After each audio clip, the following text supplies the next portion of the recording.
everyone. We are Venom, and we will be your hosts here on Spider-Man Remastered. But in all seriousness, yo, peoples, it feels like it's been a minute since I last did like a video game stream with you guys.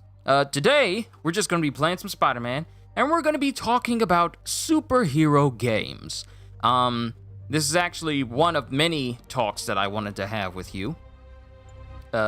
Just wanted to start the conversation concerning this. Because due to recent superhero games released, MJ wants to talk about. It just makes me wonder, how did we get to a point where superhero games could be, this? Just pristine like this. Yet somehow, well, you already know what game I'm probably going to reference.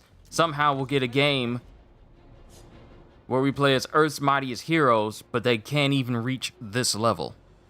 So it just makes me wonder a little bit. So we're going to talk about superhero games, the state of current superhero games, and we're going to talk about superhero games that have managed to hit it in the past, even without the technological advancements that games have approached over the, the past decade or so.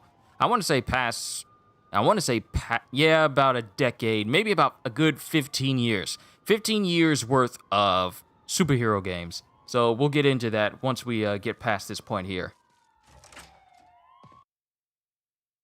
I wonder if the people across the street from the building that Spidey just walked into noticed him walk into the building. So there's that. Address you gave me? I went there. MJ. I know, but wait. And there's something about 60 frames per second Spider-Man that I just cannot get over. This is the address Pete found. Oh, this is another sneaking thing I gotta do, isn't it? I hate sneaking. Let me swing and punch. Swing and punch. That's what I'm good at. That office. You have the Miles Morales for the PS5, but on the PS4. So you have Miles Morales on the PS4 then. Can't put their shit away. Bet it was happy.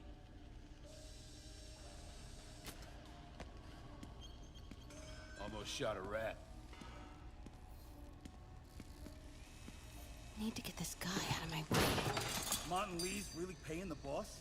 Yeah, we build this war beast for Lee. Lee finances the boss's new venture. Yo, Rick! Boss wants to talk to you. Get in here. Well, you better clean your I need to slag get off into that sloppy office. well. Boss sees that, he'll be pissed. So what's the boss doing with the money from this Lee job? What are they building? Is this all for Lee? Let me just get through this. Tried any yet?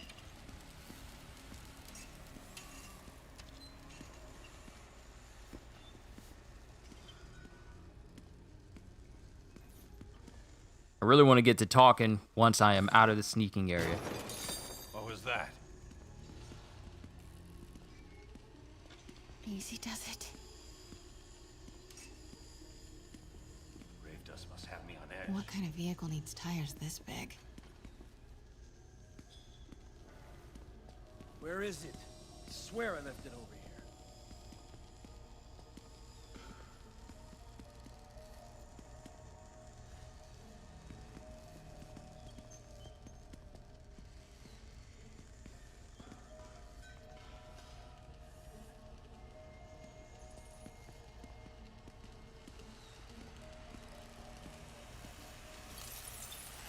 Am I hearing things? Hey, heard something. Wait! Well, that was discovered. It comes down to motivation. Game company nowadays would rather make a game for themselves a perpetual cash grab, riddled with microtransactions with their hand out saying, "Give more money, give me more." Shonen, you have such an insight on this, because it really does make that kind of sense. Instead of focusing on making the game into what it should be, a work of art. Exactly. You know what? I might as well continue talking even though I'm sneaking through here. So, my thing is, we can have, throughout the history of video games, we've seen so many iterations of different types of video games that have tried different types of genres. Like we have the example of X-Men Legends, a top-down dungeon crawler, where you get to play as, you know, X-Men, X-Men Legends and X-Men Legends 2, Rise of Apocalypse. Now, we can have games like that, and then you can have games like Batman Arkham Asylum. You can have games like, this game, Spider-Man. You can even have games like The Incredible Hulk Ultimate Destruction from 2005. You can have Marvel, did I say Marvel Ultimate Alliance? I think I might have said that already. But Need to move careful through. it's just that in all those games, in every single one of those games, you can tell that the people who developed it put time and care into making it something worthy of people's time. Now, I say it like this, worthy of people's time, as in, they didn't make it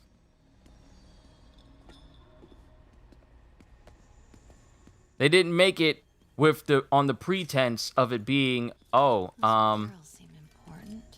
Alchemax. Why is that?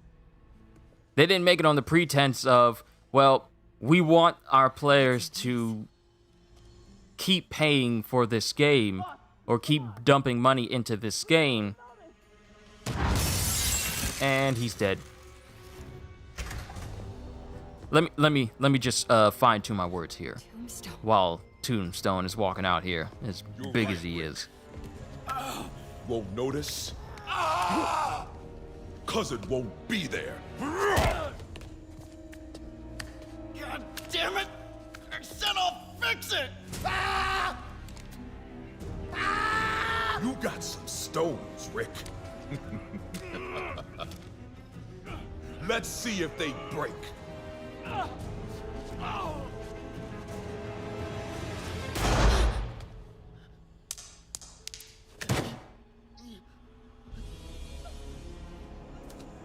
Such a disappointment.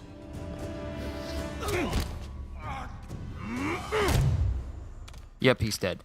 What I've noticed is that there are games like this, like Spider-Man, Batman Arkham Asylum, Incredible Hulk from 2005, Marvel Ultimate Alliance, X-Men Legends.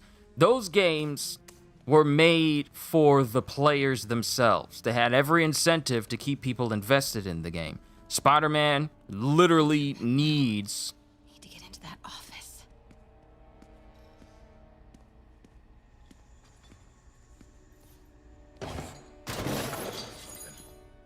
Spider-Man really doesn't even need any explanation of why it's so good. It fits all the notches. Plenty of things to do. The incentive to keep playing even after you're all done.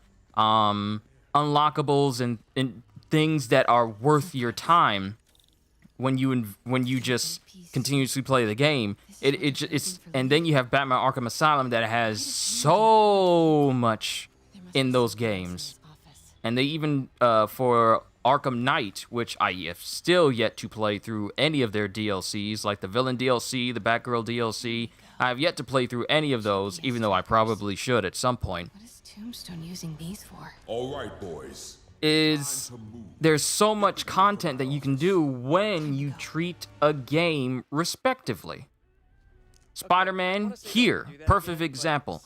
You perfectly understand that the game you're playing is a Spider-Man game. It doesn't feel like someone's attempt at making a Spider-Man game. This is Spider-Man. When you play Batman, you feel like Batman. The pinpoint thing about superhero games is you're supposed to feel as if you're playing that superhero right out of the comics. It doesn't matter, and I hear this argument before, well, some heroes are made this way in the game in order to keep up balancing. And I call shenanigans on that. Also, I never noticed that her little Spider-Man doll is patterned after his advanced suit. How would she have known to have had a Spider-Man doll like that in the style of that suit, unless he told her beforehand, or someone decided to make that before? Like, what if I decided to go in here with my classic Spider-Man outfit and never get the advanced suit? Then that little Spider-Man doll would have been a little bit preemptive. But back to the matter at hand here. When you play a superhero game, you're supposed to feel like that superhero in every single way. There should never be any compromise because you don't know how to pattern your game design around the character you're introducing into the game. If I'm playing as Spider-Man, I want to be wall crawling, hanging off of walls, web zipping. I want to be swinging through the city, stopping crimes, fighting villains, have the entire, like, just swinging through New York City. You literally cannot go back to any other way of a Spider-Man game other than open world. We're in that territory now. There's no going back to linear stages. This is in the PSP, Game Boy Advance, Nintendo DS era. We're no longer in. Sorry to cook and run. Did you just leave your clothes on the kitchen floor? This is actually a good moment. I don't want to interrupt it.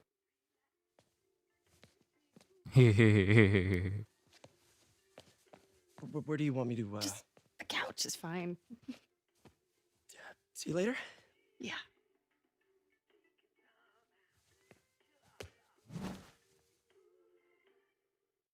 But going back to it, if I'm playing as Spider-Man, everything that I'm about to do in this stream concerning it, I should be swinging through the city, should feel great as Spider-Man. If I'm playing as Spider-Man, this should be exhilarating. This should encompass everything that makes Spidey, Spidey. I am aware that I am swinging away from my objective. The exhilarating, acrobatic, agility-filled feeling of playing as Spider-Man, tricks and all, this capsulates what makes Spider-Man awesome. The combat feels something like Spider-Man would do, incredibly acrobatic, flipping over everyone, and since I got the quip mod on, and then, you know, just throwing quips out there, this feels like the hero is supposed to feel. If I'm playing Batman, he's literally a ninja with super high-tech gadgets. A ninja with super high-tech gadgets literally has an overpowered Batmobile, where in the terms of Arkham Knight, can essentially, you know, turn into a tank as well. Ton of gadgets, super smart, literally a detective as well.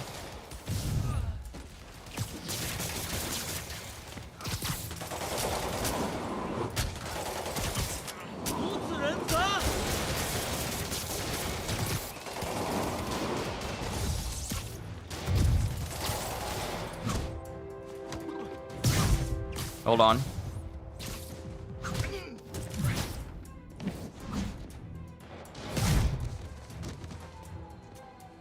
Would you like to try for 100? Don't worry about it.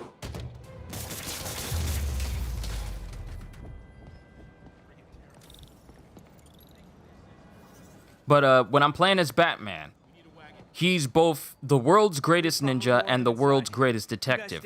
Solving crimes, literally forensic evidence and scanning and figure out blueprints, trajectory bullets. Like, I remember figuring out the crime scene of Arkham City when Joker used like an automated sniper rifle to try and kill Catwoman when you were inside of Harvey Dent's courthouse when Catwoman was on trial. Figuring out the trajectory of where the bullet came because he scanned the bullets, figured out where the bullet hit, and then he figured out, well, the bullet hit from this direction. The bullets hit in this direction, and then he just traced it back to where it was and figured it out that way. The smarts of Batman. Batman is incredibly smart. And you feel that way when you play the Batman Arkham series. He's not just a ninja that can sneak up on people, knock them out, and then just disappear and no one ever knows where he is. He's not just someone who can use intimidation tactics to get information from criminals and be incredibly brutal. In the combat it feels like Batman. He's acrobatic as well, but he's also incredibly brutal. Unlike Spider-Man, Batman is not scared to break bones, and the literal special moves you can use on thugs when you're fighting them is break their bones. That is Batman. So the thing's, hey, it's Lamar from Grand Theft Auto. But the thing is, when you play a superhero game, you should always, 100% of the time, feel like you are playing the characters themselves. There should never be a moment where you're playing a character that seems like a facsimile I could have sworn I parked on this level. of what that character is supposed to be like.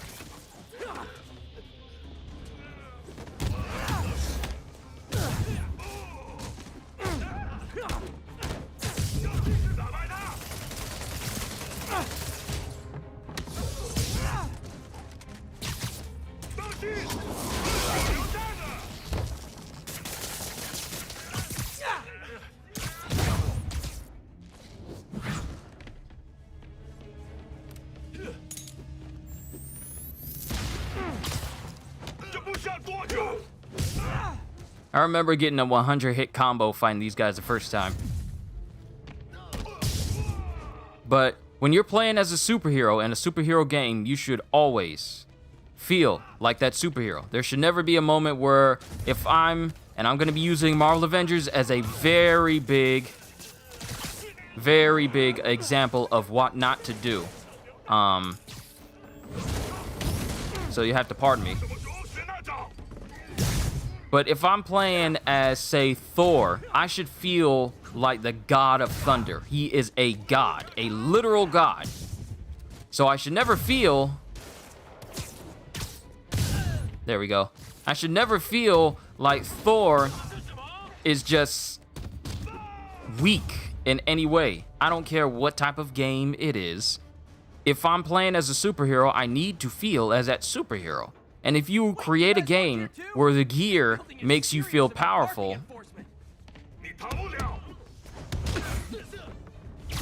I forgot how to do my, I forgot how to do my,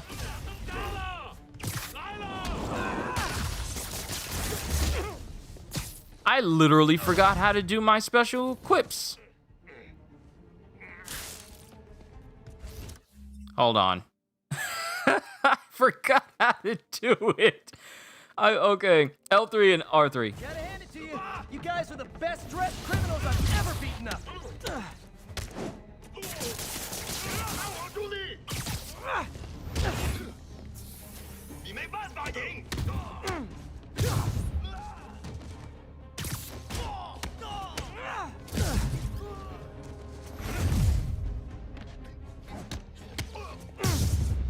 Okay.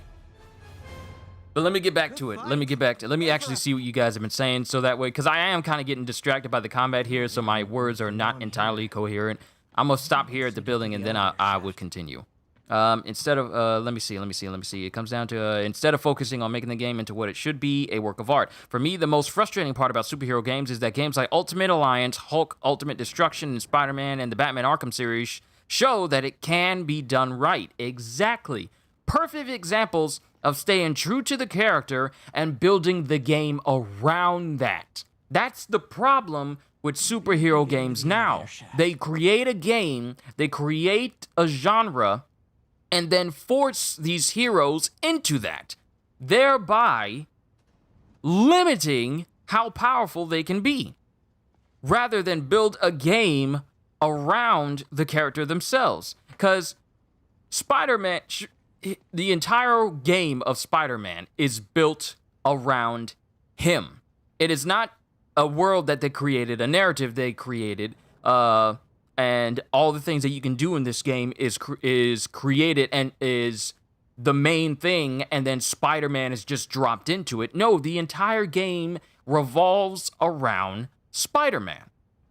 Everything you do in this game is built for Spider-Man.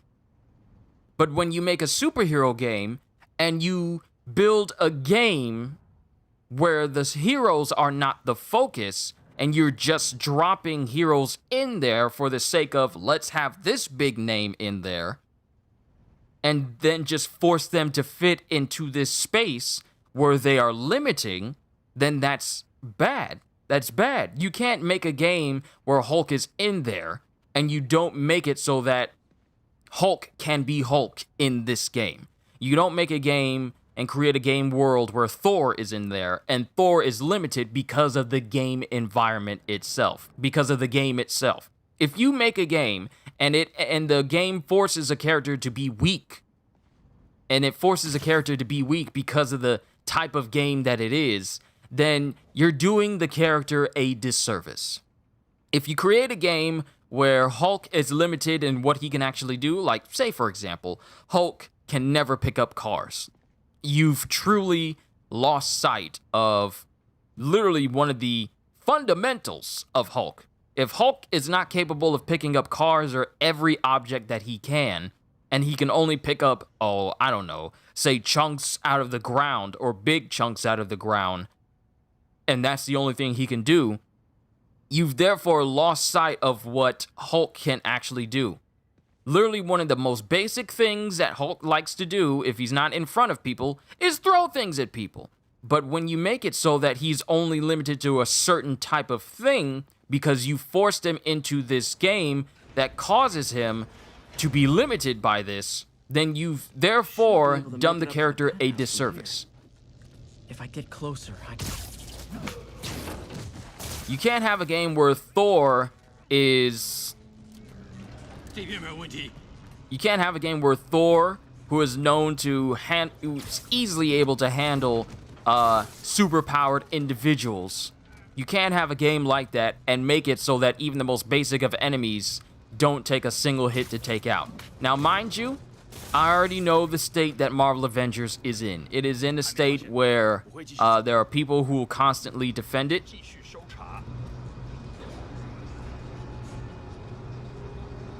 I am surprised that his gun he didn't pull his gun back when the elevator came down.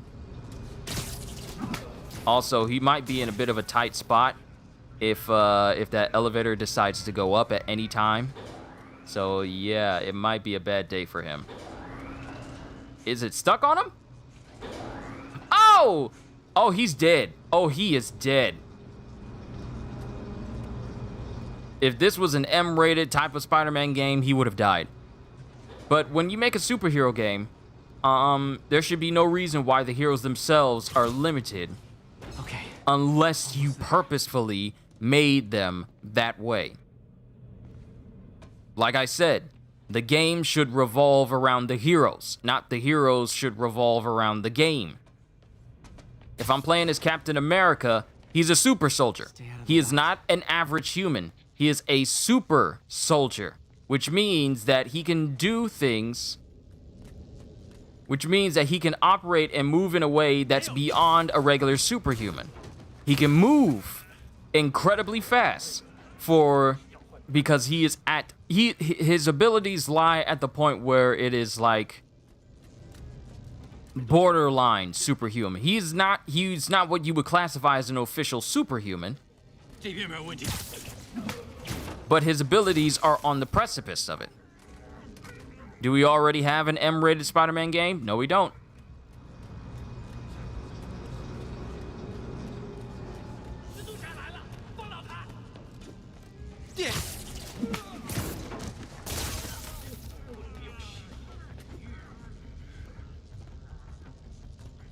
Can I tell you why Arkham Knight is so trash?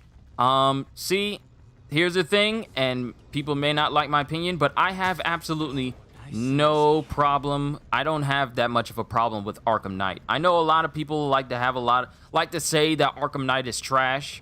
Don't know. I'm pretty sure most of it stems from people just not liking the Batmobile controls. But that's not enough for me to call it trash. I personally don't find anything wrong with Arkham Knight. Now, mind you, I place Arkham City, Arkham Asylum, and then Arkham Knight in that order.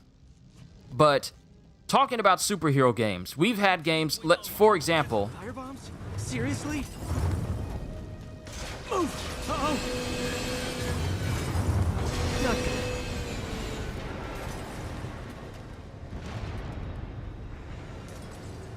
Can I see what's behind me? Can I go in that vent?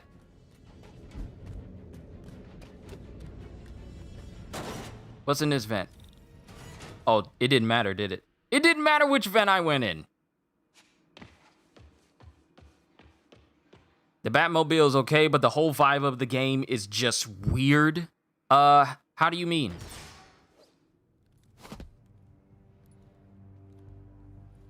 their stash. Because I honestly want to know what is it, Karma, that doesn't resonate with you when it comes to Arkham Knight. Now, I will say this. I honestly did not, when I first played Arkham Knight, I did not expect... He sounds nervous. Maybe I should take him out. Nap time. I did the wrong thing. I was not supposed to web strike him. I was supposed to... Maybe I should take him out. I was supposed to do it stealthily. This is stealth. This is the kind of stealth I don't mind. Because of superhero abilities.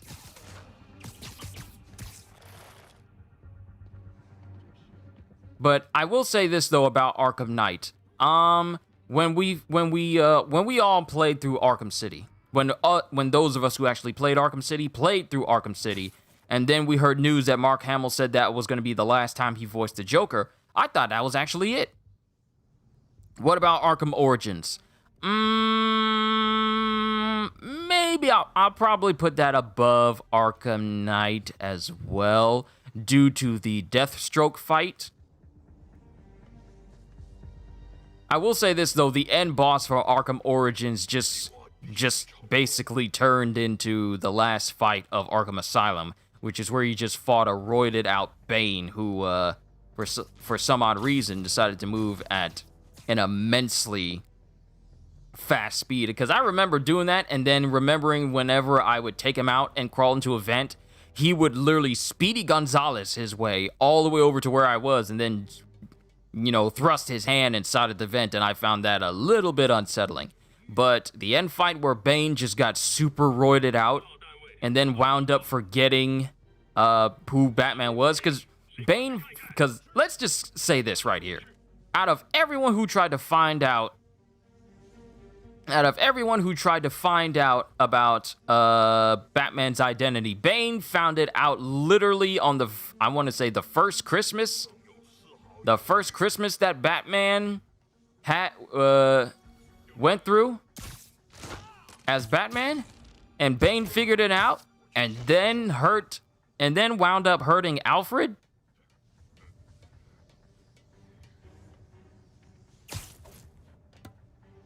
So I have to say that Bane being super smart during the events of Arkham Origins was nice. Then we got just super roided out Bane in the rest of the Arkham series.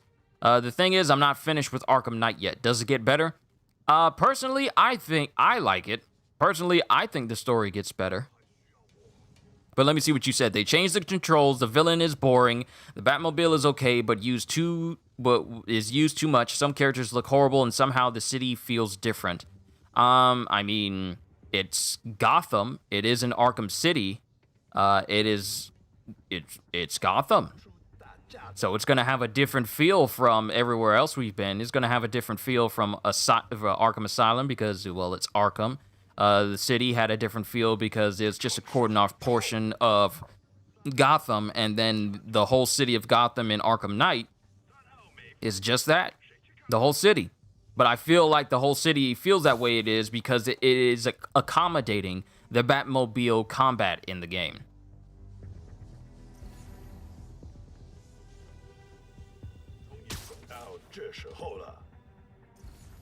The time has finally come. Yes, it has, for you to be knocked out. But does it get better? I believe it gets better. I like it. I will say this, though. I can understand people's aversion to some of the puzzles in the game. Problems I have with Arkham Knight are small gripes, like why, after I bought several different Batsuits, do they not show up in cutscenes when equipped? I know a certain plot twist in Arkham Knight, though, so I'm gonna keep playing. Yep, just keep playing. I mean, I know I give my opinion on video games and the like, but that's only because of I played through it completely, so I can say from beginning to end that's how I feel about a certain game. So Karma, all I can say is just play through the rest of the game, and if at that point you still don't approve of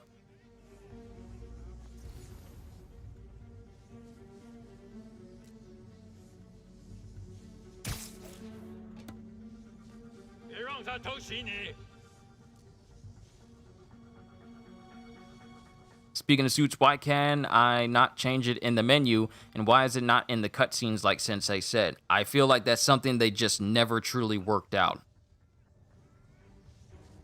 Either they didn't work it out, or that's just the game's mechanics fault.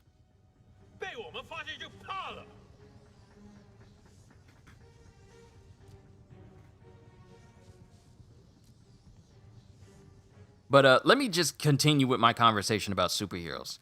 Okay, so I just feel like with the current state of superhero games, it's like, and I know Shonen said something earlier about, it's like developers nowadays don't want to go the extra mile to give us a true definitive hero experience. And I say that because we can get a game like Marvel Avengers, which for all intents and purposes should be a fantastic game. It literally, I mean, we've been through how many years of Avengers? I want to say 15. Assassin's Creed 3 had the same problem with the suits and cutscenes. So it's not just Arkham Knight, it's just that some games didn't know how to allow us to see suits and cutscenes, which you think people would have figured out by now. Especially in-game, when it uses in-game cutscenes and not just pre-rendered cutscenes.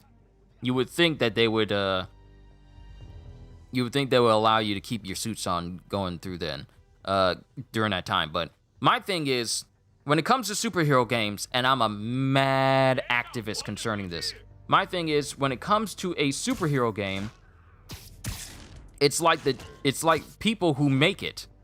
Some people who make it, not everyone. Because Insomniac and Rocksteady and THQ, back when they made Incredible Hulk Ultimate Destruction, and Raven Software when they did X-Men Legends, they're prime examples of people who know how to make a game that does the characters justice. But I feel like nowadays, when you have a game like Avengers, Marvel Avengers, and I see people on Twitter, I see it all the time, every time Marvel Avengers makes a post, you have people who will go out of their way to give them absolute praise and say like, oh, this is a fantastic game. Oh, Crystal Dynamics, you've done wonders with this game. I can't wait to see what you're doing next. And then the rest of them, including me, are just wondering, what have you done? It has now been 7 months since Avengers has been released, and there is nothing really there to keep people coming back. Doesn't matter if you keep releasing skins that cost $14 a piece, saying that, oh, this is a skin from the comics. Not really, but it's close enough. When did we get to a point where close enough was enough? Because there's some of you may know of the Superior Iron Man storyline. It's actually a crime that the only superhero games that we have are the Spider-Man and Arkham games. The only fantastic open world superhero games. Now, mind you, Lego Marvel Avengers is a better Avengers game than the Marvel Avengers game. Lego Marvel Avengers, that got released in what, 2008? It's a Lego game and it does the characters more justice. But going back to it, making a game based on the Avengers should not be hard. They've clearly taken some cues from the movies because some of the moves that you do in the game are, in fact, moves that the characters themselves have done in the films. Like Captain America's shield throw. It's done in the same motion as Chris Evans' Captain America. Hulk's smashing when you grab an enemy, it is akin to that of Loki. And Thor, well, Thor is Thor. I don't know what else they took inspiration from. But they definitely took some inspiration from Scarlett Johansson's capoeira-style Black Widow. But my thing is, with a name like the Avengers, there's absolutely no way that you can make a game. Hey, CJ, there's absolutely no way, and Sensei, no, I'm sorry if I didn't acknowledge all of you. There's absolutely no way that you can make an Avengers game and then do a bit of a half job on it and then expect it to just immediately sell like hotcakes and get the critical acclaim like the movies have. Wow, I'm just now noticing a lot of my mods are in here. Hey, everybody. So my thing is, Avengers should not have been a hard game to make. And it first and foremost, should not have been a live service game. There is literally no reason why it should have been made that way. It boggles my mind why they thought that was a good idea.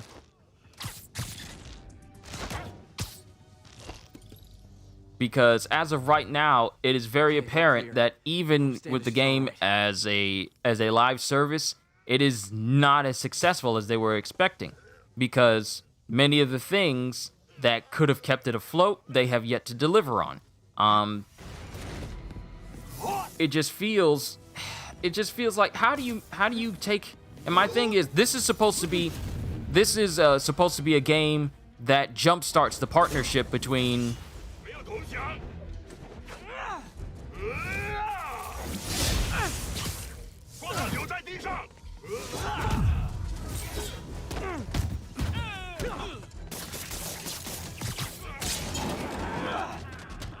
Stay right there.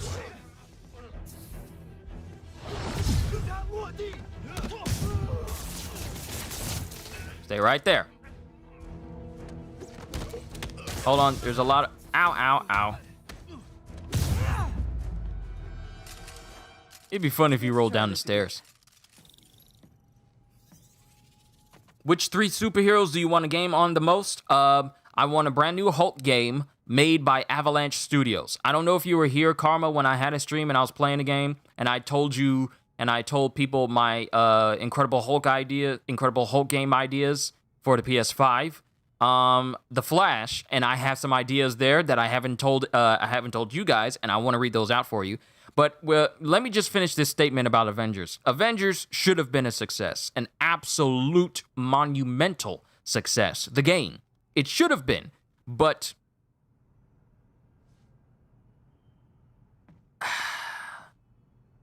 It's not. It isn't.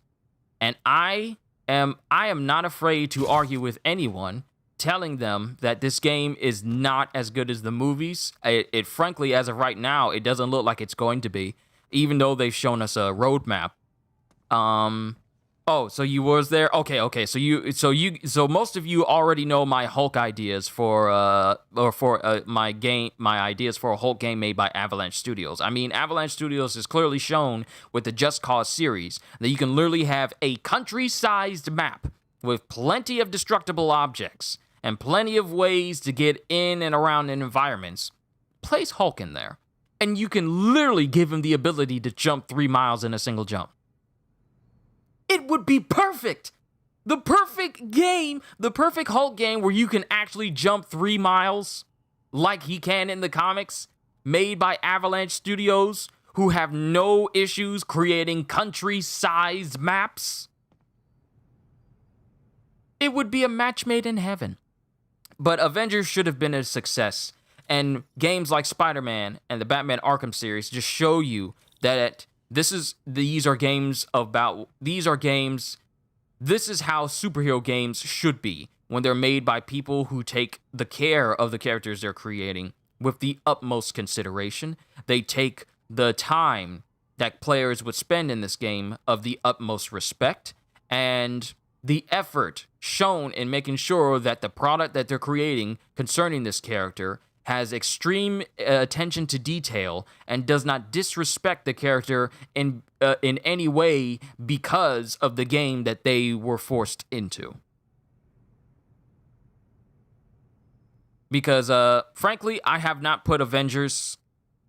Frankly, I have not put Avengers in my system at all since, I want to say, Future Imperfect. Since the Future Imperfect DLC. Hulk, Thor, and Flash. Let me read you off my ideas, but it's sad. And the thing is, the Anomaly event that they were talking about, that's supposed to be happening this week. A limited event where you get to play as any combination of heroes on a team. So in Avengers now, you can't have 2 people playing the same character. Well, this Anomaly event, this, I want to say, Tachyon Anomaly event, is going to let people for a very limited time. This is not a permanent thing. They're not adding this in. It's an event where you get to play, where characters get to play as the same characters on the same team. So if you want to have a team of 2 Captain Americas and 2 Hulks, you can. If you want to have a full squad of Iron Man, or a full squad of Hulks, or a full squad of Black Widow, Kamala Khan, or Thor, those combinations will happen during this event.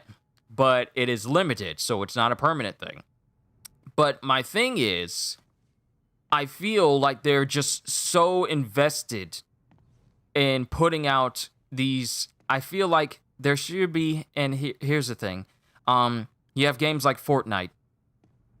You have games like Fortnite who are able to put out pretty much Marvel characters into their games, and they're even able to have them look like they do from not only the movies but the comics as well. Like they have Iron Man with his look from, I want to say, either Endgame or one of his own films, and they even have Thor from when he looks like Herald Thor, literally the Herald of Galactus Thor, a skin that a lot of people want.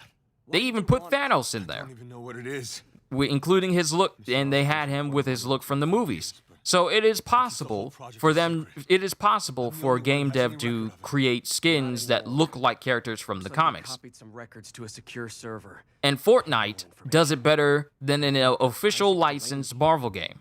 So let that sink in kind of for a second there.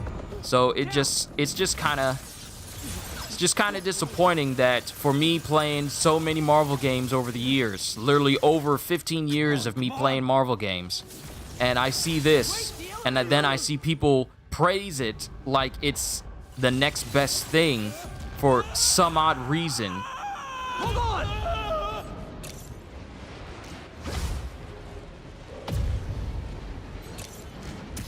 Almost got him! This elevator shaft is a lot longer than I remember. Elevator shaft was not this long. Gotcha! You okay? Yeah, I think so. Good. Good. You know, as elevator shafts go, this is pretty nice.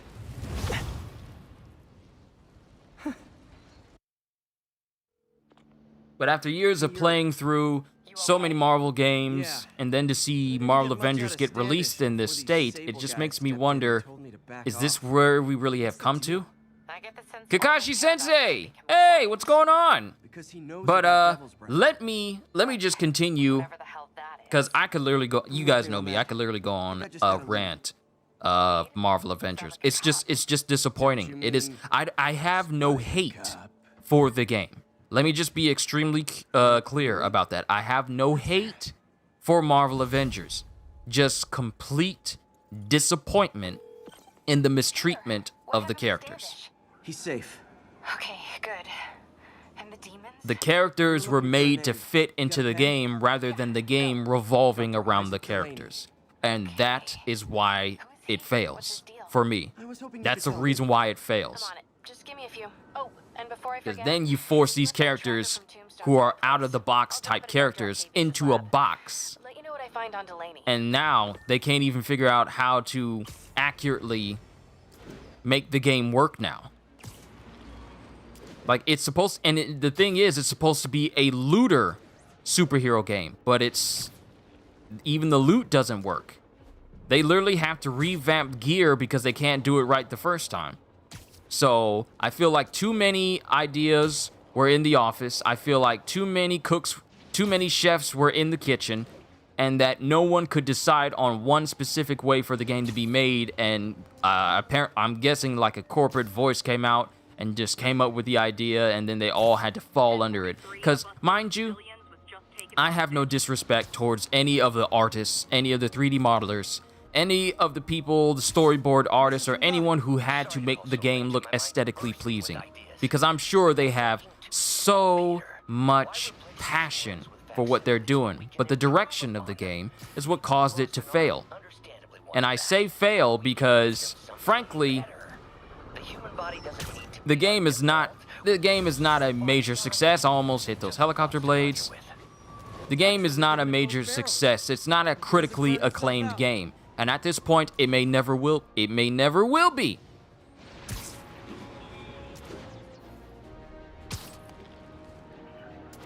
Because if it feels like your game is just, if the thing is, it's an online live service game. Online live service games are meant to keep you playing for hours, like Genshin Impact, like Warframe, like so many other games, Brawlhalla, so many other games out there that are live service games that have plenty to do and to keep people invested.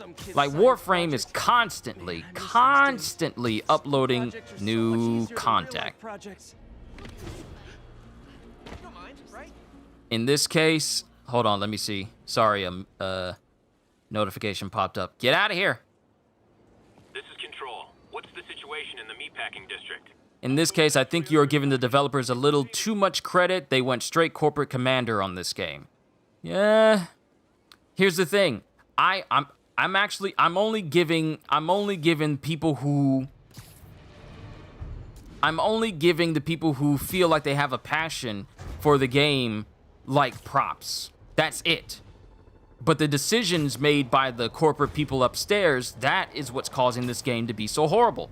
Because I'm pretty sure there's a lot of people that would like to do a lot of things for this game, like give us the loot that we asked for, or make it so that Hulk is super strong, or make it so that Thor can go higher than 2-story buildings and not have this invisible wall that limits how high we can fly. But no, it's just, there's these corporate decisions that say, okay, I need you to make sure that the online marketplace that we want people to spend money on, that needs to work 100% of the time. And as of right now, that marketplace has never had any issues, getting people to buy in-app purchases and getting people to buy skins. Now, mind you, their skins don't always work. I know Sael, a YouTuber who has been covering all the things that have been going on with this game extensively, he's pointed out that he bought a skin for Captain America where he looks a certain way in the thumbnail for his costume, but when he got it, the costume completely broke and it shifted colors. Like, it wasn't supposed to shift colors, but it shifted colors. But out of everything in the game, the marketplace for it is the most stable. The game, multiplayer with people, it still doesn't work sometimes. There are still constant posts of people losing progress, losing all their items, losing so much stuff in the games. Multiplayer continues to be broken for some people. There's pretty much nothing to do in this game where you're supposed to be the Earth's mightiest heroes, except for playing the same repetitive missions over again, facing off against the same repetitive enemies over and over again. I have never been so tired of seeing aim in all my life. I have never been so tired of seeing the same fodder enemies over and over. And I play Dynasty Warrior type games where the enemies all look exactly the same. And I never get tired of that. But I have never been so tired of seeing the same type of enemies over and over and over and over and over again in Marvel Avengers. And like I said, I play games like One Piece, Pyro Warriors, where all of the enemies you fight look the same. Yet I never get tired of that because the gameplay loop blocks that out of my mind. And I know some people are not going to like what I'm saying about Marvel Avengers, but it's the truth. The game is just lackluster. But let me just see what you guys have been, let me just go back to what you guys are saying, because I still need to talk about my Flash game ideas. Which 3 superheroes do you want a game of the most? Hulk, Flash, and Superman. That's what you said earlier. The $60 purchase price isn't enough to satisfy game companies now. They will do whatever they have to in order to make sure you give more and more money, be it for skins, loot boxes, or whatever. And when they rely on the skins for characters in a game to be the main selling point and hope that people just blindly buy into it. Like, I know I brought up the Superior Iron Man storyline earlier because they introduced that skin into the game, but they don't call it the Superior Iron Man suit. They just call it the Endosim suit.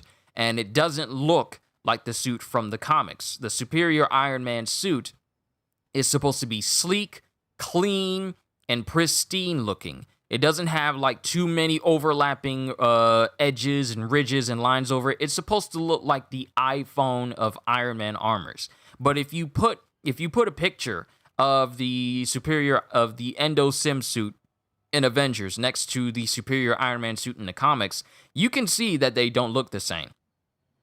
And then you have Avengers penchant for constantly using previous outfits to make new outfits, not outfits built from the ground up, but literal outfits that take one existing outfit already in the game, change the color of it, maybe add a piece here or there, and then call it a brand new suit, and then still charge people full price for it. That's underhanded and that's cheap. And it just shows you that either someone lacks creativity or y'all just don't want to put in the effort to make these outfits look like they do in the comics. Now, mind you, this is an example of, and I hear the words inspired outfits a lot on Avengers, and I'm probably going to lose a lot of people when I bring this up. But when I see inspired, this is inspired. It is not one for one the exact outfit of Spider-Man in the comics. It is their own, it is Insomniac's take on the classic suit. Now, mind you, there are certain changes here and there. It still looks like the classic suit, but you automatically see that the wrist-mounted, at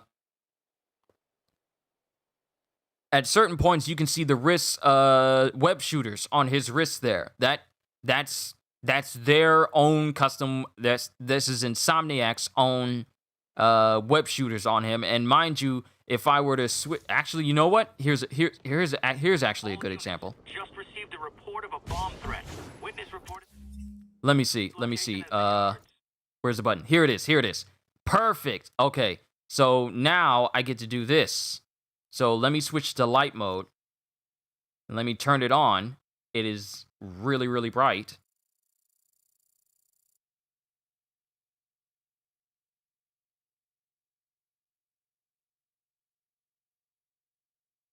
All right, so let me see if I can get the light to be in front of them.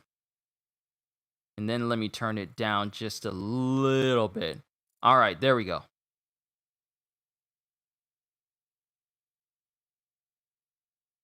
All right, so leaving light mode here. There are subtle differences in between the suits that you can tell, like, okay, this isn't exactly how it is in the comics. Like the soles of his feet. These are changes. Then if you go up to his wrists and his web shooters here, these are changes as well. Not everything on Spidey is exactly as it is in the comics.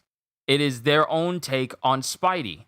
But the thing is, the changes are so small and they're so insignificant that no one brings it up.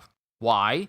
Because even though it's Insomniac's own take on the Spider-Man suits and everything, they still keep it within the realms of how it would look in the comics.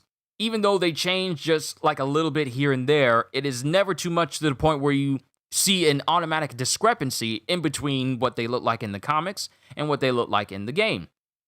Like even the Scarlet Spider and the the Alex Ross suit, even they have subtle changes on them. Like I know for a fact that in the comics he doesn't have these little details on him like this. I know for a fact that he doesn't.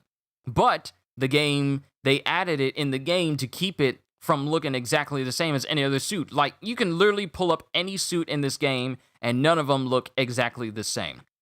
Now, mind you, this is just an inverted version of the advanced suit. But what sets it apart is that it actually has story narrative significance. And that makes it different. You will not find a single recolor in this game that serves no purpose other than, oh, we just made a recolor and changed the colors on this one and then it's here. That's the difference. So when I look at games like Avengers and then they make something like this. Actually, you know what? Hold on. Let me see his original suit. See? It's the same here. It's basically just this suit, but it's inverted. But when you go through these suits, none of them look like yet another suit. Now, this is the Damage Classic, and this is the fully repaired Damage. Then you have Noir, Scarlet, Armor Mark II, Secret War, the Stark suit from Spider-Man Homecoming, a literal MCU suit that apparently they didn't have any problem, and they said this is an inspired suit. This is what a true inspired suit looks like. Negative suit, the insulated suit, Spider-Punk. The amount of detail they put into this to make them all look different from one another so that you can't say, well, it takes this part of this suit and then puts it on that one. It just shows you that there's a difference between inspired and then inspired with effort. But let me stop. I have to stop. I have to stop talking about Avengers. I need to. I told you guys I was going to talk about my Flash game ideas, and I need to get back to that. And I need to do this thing for Taskmaster as well. Why is it that Taskmaster looks better here than any other game that currently has him? I'm sorry. I'm gonna get tempted with doing talking more about Avengers again. But let me get done with this.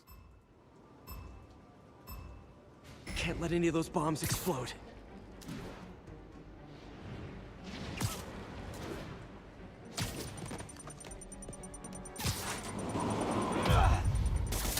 Okay, took care of that one.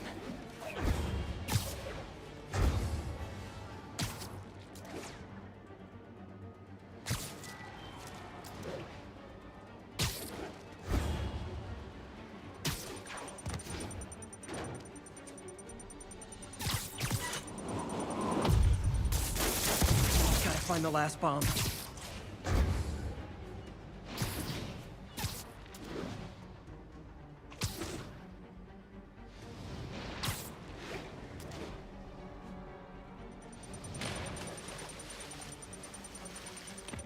That was my mistake for falling in the water. I had a feeling that I would lose some people because I was talking about Avengers so harshly. I had a feeling that I would lose some people. But back to superhero games, it should not be like superhero games should not be a cash grab. They should be examples of, you ever wanted to play as this superhero? Well, we got you the perfect game for it. There should be another Batman type superhero game. There should be another Spider-Man in superheroes. Not the characters themselves, but the games that exemplify these characters in gameplay. There should be what's going to be the next Batman game. Not the actual Batman, but what's going to be the next Batman? What's going to be the next Spider-Man? What's going to be the next Incredible Hulk Ultimate Destruction? Those are the important questions that people should be asking. And if you're a game developer, you need to work on it. But back to what Karma was saying, and I see some talks of Budokai Tenkaichi. Going back through here, Green Lantern, Flash, and believe it or not, a proper modern Fantastic Four game. Ooh, that would be fantastic. I did not even mean to make that a Fantastic Four pun. In this case, Q, I think you're giving the developers too much. I think WB should just hand the reins to Rocksteady, let them make a Superman game, then a Flash game, then maybe a Justice League game. I spoke to Miles's mother. Justice League needs to be built up to it. We're already getting a Suicide Squad, a mature Suicide Squad game, where you have to kill the Justice League. I'm kind of tired of video games making it where you have to kill the heroes. That was a very thoughtful suggestion. Like, I mean, how many times have we gotten games where Superman ends up being the final boss you have to fight? I'm kind of tired of them using... I'm kind of tired of developers thinking that, well, we can't make a we can't make a Superman game because we don't know how. So let's make everyone's favorite discount Guardians of the Galaxy and make it a mature game and then make it squad-based, because that's what the people want. I'm sure people have been asking for a Superman game for years, but we don't know how to do that because let's just be honest here. If you don't know how to make a Superman game, it's because you lack the imagination to make it. I don't see how it is possible for someone not to come up with an idea for Superman that can work in an open world game. Superman Returns did it, and it was a horrible movie game. Superman Returns was our first iteration in an open world Superman game, and it was absolutely horrible because of the type of game environment it was. It was a movie tie-in, and we all know that only a handful of movie tie-in games are capable of being even remotely enjoyable. Spider-Man 2, X-Men Origins Wolverine, and I'm trying to think of another one, but it's not really coming to mind. So, in light of that, I wanted to put forth my ideas for another superhero game. In my last talk, I was talking about a Hulk game made by Avalanche Studios. Now, I'm going to give you my ideas of what a Flash game could be like. So, I actually pull this up in my notes. I actually keep them separate, so that way I can differentiate. That way, if I need to add on to it, I can.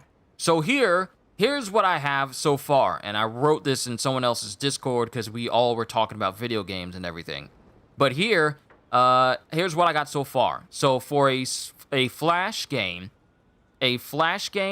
made by, I don't know who does well with open world superhero games, and they can also manage to make it so that you can move fast through the environments. I don't know what type of game would be able to do that. I don't know. Maybe Avalanche Studios could do that too.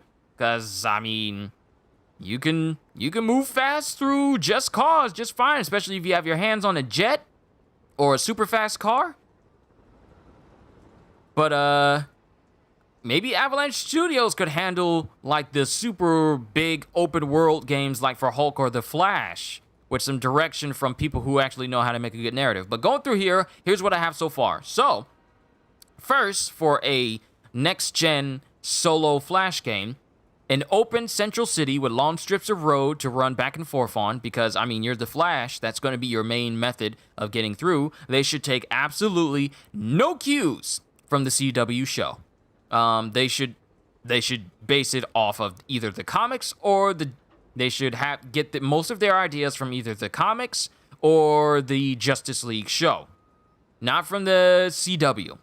No problem. I have no major issues with the CW, but the CW just, CW doesn't really know how to do good superhero shows. I'm gonna just be honest with you.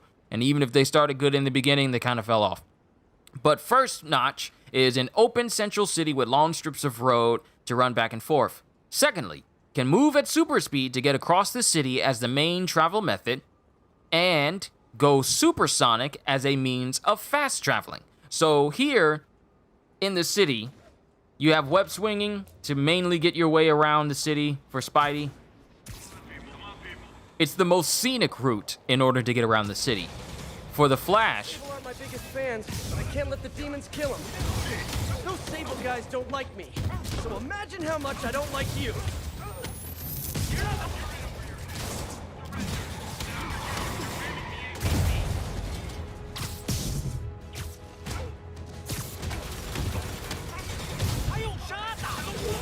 Reinforcements. I'll give them this. The demons are good at recruiting. hold on.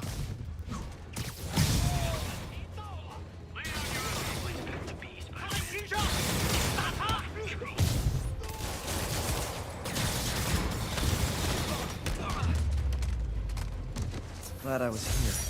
Demons were gonna overwhelm those Sable agents. And I forgot to change my suit back. But it was fun. But traveling around as a superhero should be fundamentally one of the best things, especially if you have an open world game. Spider-Man, swinging. I don't ever fast travel. I only fast traveled because I wanted to get the trophy. But when I'm traveling as Spider-Man, this is literally the best way. This is the only true way to get around the city as Spider-Man.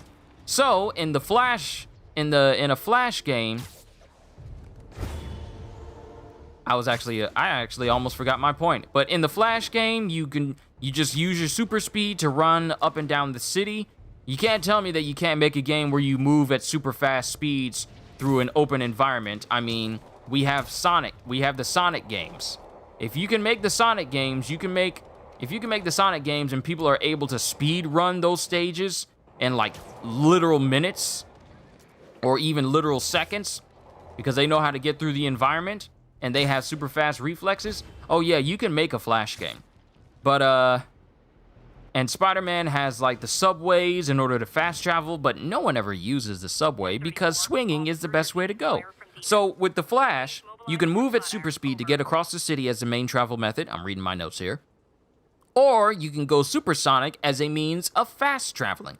So you're just running at normal speed, but if you want to get to the end of the city in literally 2 seconds, then you just do like a little it shows like a little animation with Flash like doing a marathon runner startup, and then all you see is just the dust get kicked up and then a streak of lightning in the direction he goes into, and then it just cuts to you being at the area.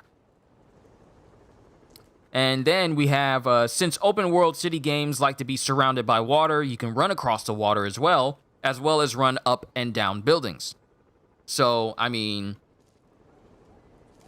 Flash being Flash, him running across the water should be an absolute no-brainer, and it should actually be cool and fun to run across the water as well. Like, can you imagine a photo mode in that Flash game where he's running across the water and you're just kicking up water at high speeds, the world just blurs around you, there's a streak of lightning behind you, and you're just kicking up water, and you have this perfect shot of you running across the water in a still of you running across the water, and that becomes your new wallpaper. Just the possibilities are endless. Hey, Static, a static game would be fun. You'd have to figure out how to make that work as well. Next up on my list, abilities that center around super speed. He should have abilities that center around super speed that can be upgraded to more powerful levels, such as slow time perception that can be used in and out of combat. In combat, helps with dodging attacks and projectiles, also increases attack impact because if you're moving at 125 miles an hour, it's going to hit you harder than a punch that's only moving at 2 miles an hour. So he can enter like in a slow-mo mode, but it also increases his attack because he's moving faster. And like Kizaru says, speed is weight. Slow time dilation starts out at just enough to dodge bullets, and then it escalates to Quicksilver levels of slow time. So it starts out where it's just like Spider-Man 2's level of bullet dodging, and you can just dodge them, you can see them, and you can almost outpace them. Then it gets to Quicksilver levels where the projectiles literally move so slow you can literally walk past them. You can see the trails left behind. You can hit a person and then knock a person off this way and knock them off to the side. But then if the bullets or projectiles are in the path of a civilian, you can just move the projectile off to the side. It is possible. It is entirely possible. We got PS5 and Xbox Series X. Get ambitious, superhero game devs. Get ambitious. Now is the time for you to go above and beyond and deliver something greater than Spider-Man. I dare a single dev to make something greater than Spider-Man that makes me say, wow, okay, now Spider-Man has to catch up to him. Vanquish and even Metal Gear Rising Revengeance have some excellent high-speed sections too. Exactly, Vanquish is perfect when it comes to moving in slow time and seeing bullets move extra slow. And Metal Gear Rising Revengeance is a perfect way to show that Raiden's speed perception is incredibly fast. Or you can slow it down to the point where, like, when you backstab a person and you slice through them, you're looking at it at Raiden's perception of speed. So when you're slicing through them extremely fast and you're dicing them up to pieces, that's happening at high speeds in front of your average person. So it is entirely possible to make a Flash game where you can go in and out of slow time due to the fact that you're shifting your speed perception. Slow time dilation starts out at just enough to dodge bullets to Quicksilver levels of slow time. Outside of combat, can be used while running to quickly turn tight corners or just to mess around with while exploring the city. can enter a Speed Force state, because that should be a thing, can enter a Speed Force state which functioned as a supercharge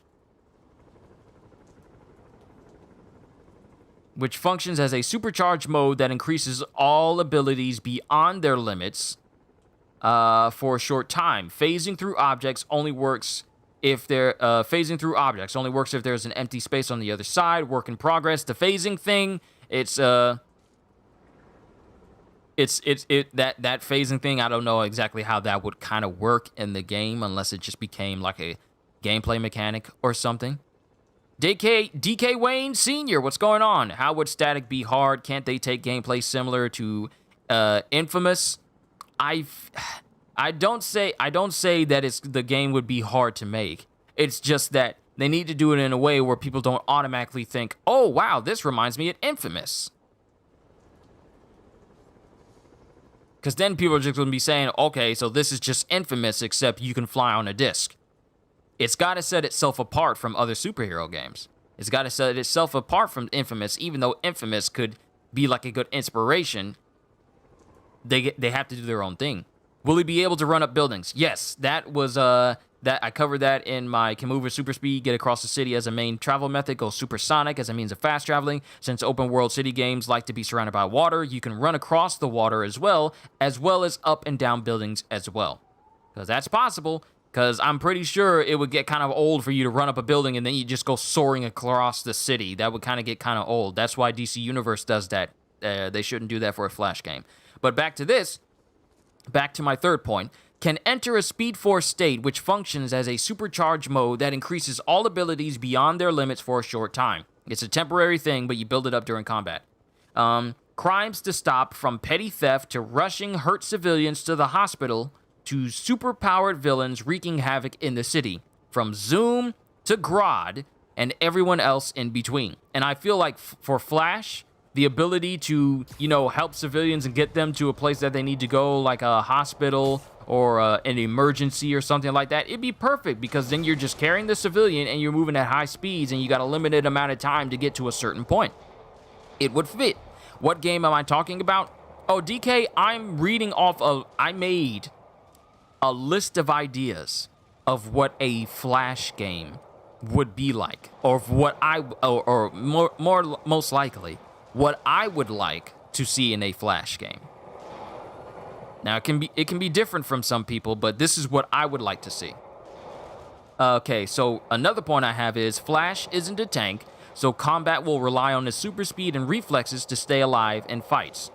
The Speed Force can be used to restore health. Combat will be akin to Spider-Man/Batman in terms of flow. When you're fighting, there should be a flow to it. If you're playing as a Flash, there should be a moment where you're dodging people, like at super speed, you're behind them, and then you hit them, and then you hit him at high speeds, or special moves, it causes him to run around them at high speeds, and he's either punching them with machine gun punches, or he's running them around into a funnel, and then you get thrown up to the air, and then he hits them and knocks them out. Different types of combat that complement the fact that he's a speedster. And the game is built around the Flash. I brought this up earlier when I was talking about superhero games. The game needs to be built around the hero, not the hero needs to be fit inside of the game itself. When the game is built around the hero itself, when you list all the abilities of a hero, you need to make the game around that, to accentuate that, to complement the hero and their powers. Because if you create a game and then just drop heroes in, if you create a game a certain way, with certain parameters and certain limits, and then just drop heroes that fall out of those limits, then they are forced to be limited based on the environment that they're in, and then you don't even get a true superhero experience. So the game needs to be based around the Flash. So that way, whatever the Flash does, the game can accommodate that. Alright, so continuing on, plenty of side missions to do. Obviously, races, which should be a no-brainer for a Flash game, except that these races cover, entire cities or maybe even countrysides, depending on the map size. Obviously, races and villain showdowns, such as chasing after Zoom, or Godspeed, or the Black Racer, or getting to certain points like, say, Mirror Master put, like, bombs all over the city. Then they're all over the city. And you have to run through, I don't know, different parts of the city, the entire city, where they're everywhere. You only have a minute to get it done, but since you can move at super speed and at some points can activate slow time, you can make it easier on yourself to get to where these bombs are. Just different types of varieties to keep gameplay fresh. Another example would be like side missions to do is finding all of Jay Garrick's journal pages about the Speed Force, which unlock permanent upgrades to your abilities. So I don't know, maybe finding a certain amount of pages concerning Jay Garrick makes it so that your Speed Force never falls below a certain notch on a certain level, so that you always have a little bit of Speed Force. It's not too much to make you just overpowered from the get-go, but it's enough to, I don't know, heal you in a pinch, or make it so that you reach your top speed at a much faster pace, or makes it so that, I don't know, maybe it increases your perception of time even more. Like, say, for example, if you're about to suffer a fatal blow, then time slows down, giving you enough time to get away and to heal, or to get that okay, I just thought of this. So, an upgrade that you can get from getting a certain amount of pages from Jay Garrick is when your health falls below 25%, time slows down, and you get a free charge on your Speed Force, allowing you to do a takedown, which you can then use to, I don't know, heal yourself, or go into a Speed Force state where you automatically start regenerating health, because the Speed Force can function as, sustenance for the Flash. So he really doesn't need to do anything. He can just rely on the Speed Force to do everything for him, eat, provide sustenance, so he never has to eat or sleep or do anything. So falling below health at a certain point causes time to go into slow motion, and everything just stops. The game just stops. No slowdown, everything just stops, and it gives you like a couple of seconds to figure out what you're going to do. And that's a passive. That is a passive thing for you. But yeah, plenty of outfits to unlock. Classic Flash, Jay Garrick, Kid Flash, Zoom, Godspeed, etc. Then running through the city has an aesthetic impact on the environment. Running fast down the road at high speeds will throw up small particles as you run and kick up dust. Running across the water kicks up waves. Sonic booms happen the longer you run and build Speed Force as well. The longer you run, it builds up your Speed Force gauge. Those are all the ideas I have for a Flash game at this point in time. Now, I may come up with some more ideas and make it so that it seems a little bit more coherent. Forgot to change my suit back. And someone's calling. Give me a sec.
Halloween party.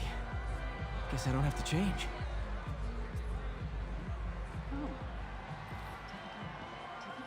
Delaney's dressed as one of my greatest foes.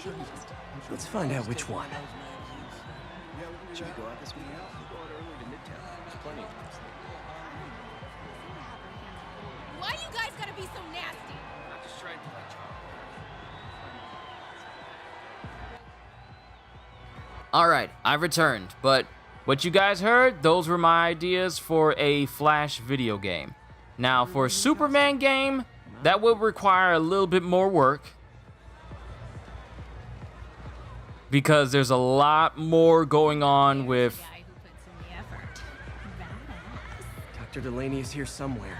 How do I feel about the PlayStation exclusive Days Gone? I still need to play through it. I got to a point where I have to sneak away from like the government dudes the very first time you encounter them.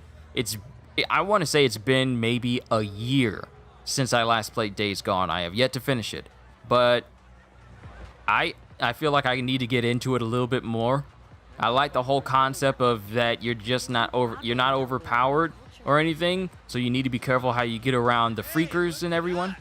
Spider Bros! Check out my moves!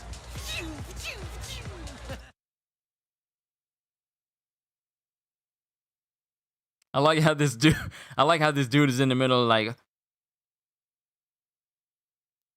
you know what? I'm gonna take a picture of this. You know what? I need better light. I need better light in order to show this guy off. Oh, that is bright!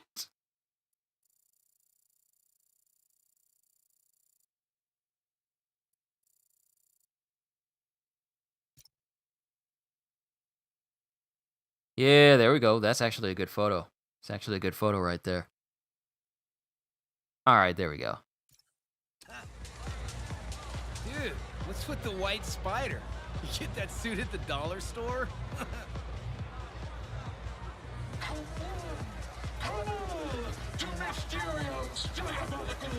But I still need to get back into playing Days Gone.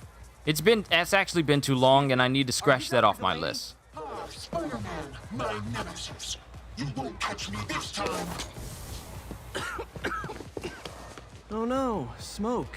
Whatever will I do? It's in my backlog, so I need to get through it. This is the end for you, Spider-Man. Which one is the real me? Now I have you.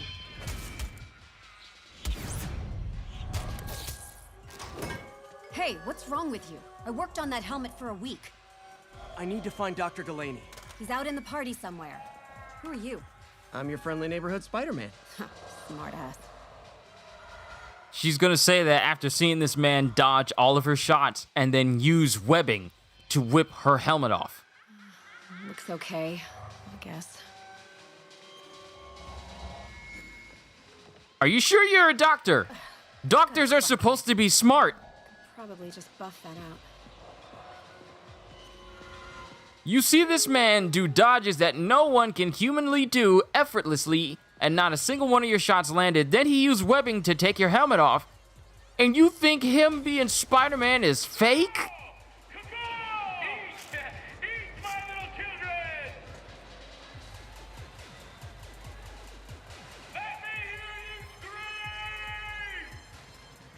That guy throwing down candy could be Dr. Delaney. Gotta find a way up there. I'm looking for Isaac Delaney. I think he's on the dance floor. There he is. The lizard in the lab coat. Hey! Over here! What's my top 10 PlayStation exclusive? Top number 1, Spider-Man. Can't really count Horizon Zero Dawn anymore due to them putting it on PC, so that's no longer a PlayStation exclusive. You know what? Actually, I have to look up my list. Look up a list of PlayStation PS exclusive games. Ooh, Spider-Man, then Bloodborne. Oh my goodness, Bloodborne is amazing.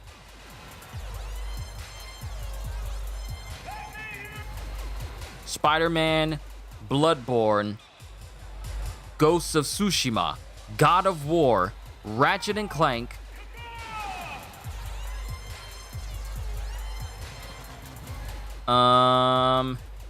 Infamous Second Son was good.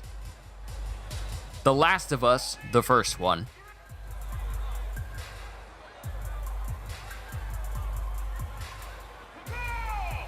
And that kind of really encapsulates all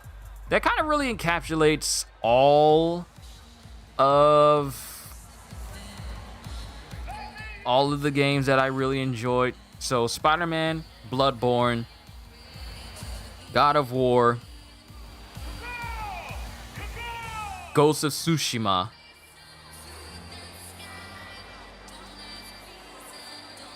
I just had the list here and then it just disappeared on me. Okay, where is it? Okay, so Spider-Man, Bloodborne, God of War, Ghost of Tsushima. Let me see. There's a list of them right here. I'm going through going through each one. I haven't played Miles Morales yet, so I need to play through that. That's probably going to make its way onto the list. The first Last of Us. Ratchet and Clank, Infamous Second Son,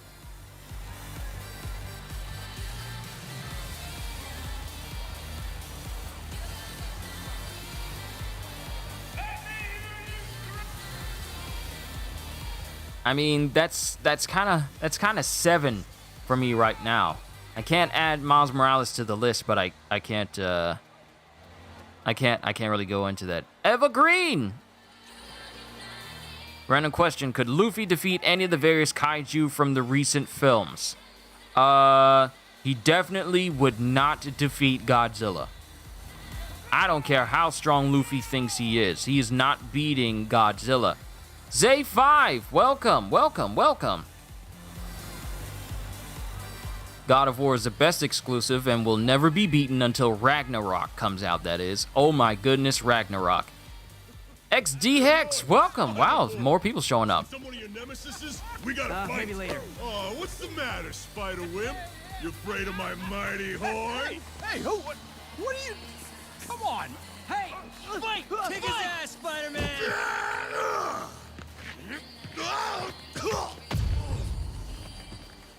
What the hell? Oh, snap! Oh my god. Is that a real Spider-Man? Right now! Get him, Spidey! What do you want? I mean, given the recent Godzilla versus King Kong film, there's absolutely no way that Luffy is beating that. Kaido is strong, but he is not Godzilla strong.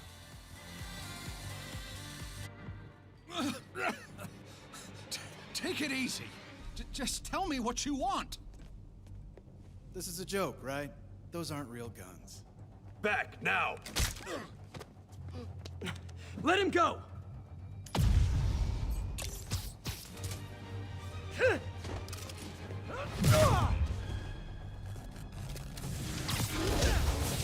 Keep your head down! Oh my god!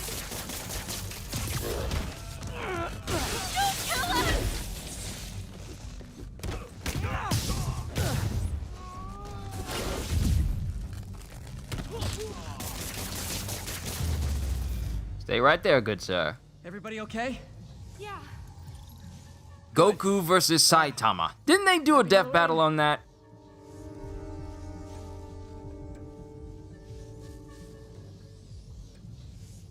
I mean, Goku has limits. We have yet to see Saitama's. Do you think Goku can defeat Godzilla? I feel like it would be the biggest beam struggle that the world has ever seen.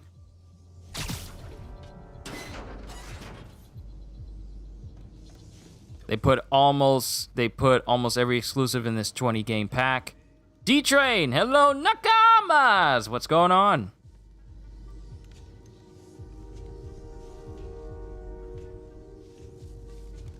How about some mood lighting?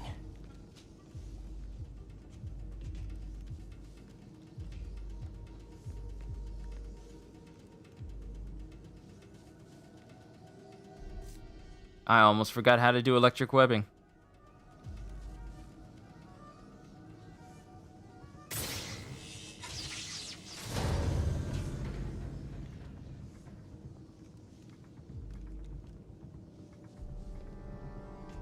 Don't tell me you think Saitama actually wins. I mean, do we know the limits of Saitama? I haven't been keeping up with the story of One Punch.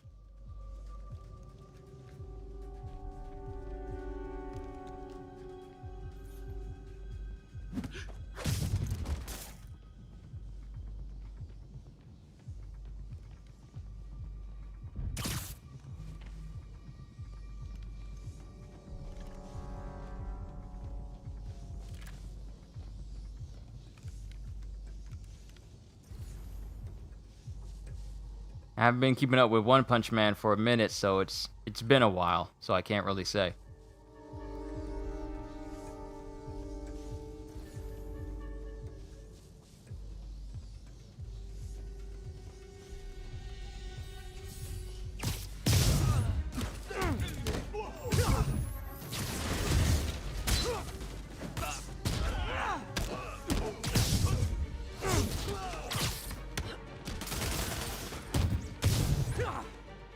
Sorry, I'm getting distracted by combat.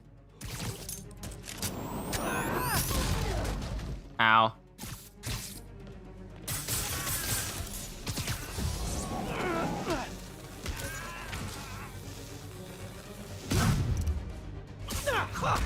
See, that could have gone a lot better. Don't tell me you think Saitama actually wins. Yes, Goku can beat many versions of Godzilla. If they fought now, Goku is smoking him, no question. Well, it'll just be an interesting fight. Would Luffy be able to beat the Skullcrawlers or any of those Hollow Earth creatures kaiju? Yes. Luffy seems like he'd be able to beat those types of creatures, but granted, the biggest creature that Luffy's faced off against have been like the creatures on the island he was training on. Nothing along the size of kaiju-sized creatures. Like, Kaido's dragon form is big, but you know what? Can we even count? Could Kaido's dragon form be seen as kaiju size? There's Dr. Delaney. Where are you taking me? Possibly.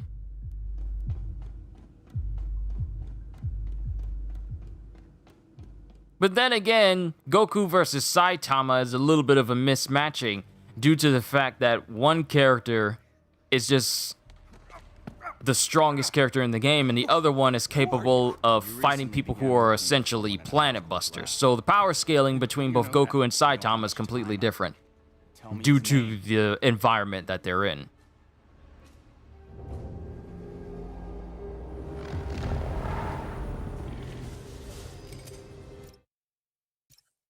Ah, I should have taken a screenshot of him walking in that way.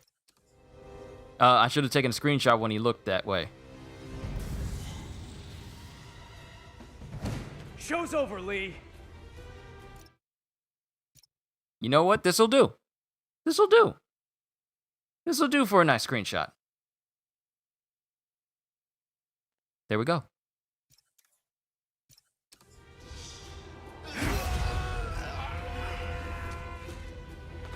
Apparently the show's not over.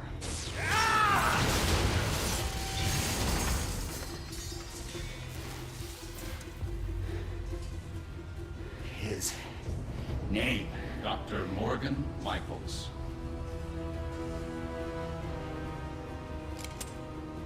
Thank you. No!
That's all of them.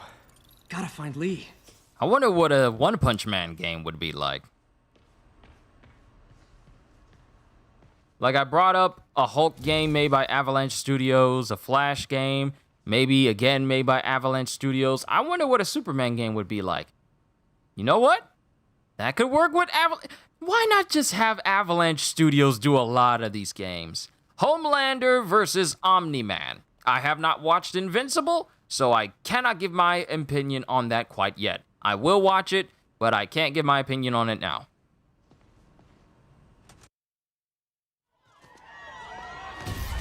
Gotta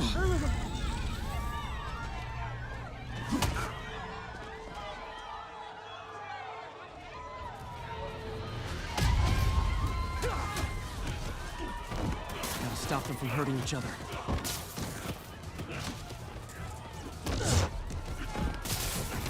Apologies!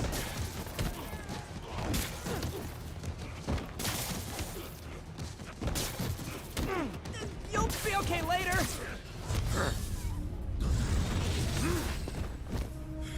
Of course, the big guy gets turned into the big oaf. Of course he does. Not that guy again. Oh, if it helps, I felt bad doing that!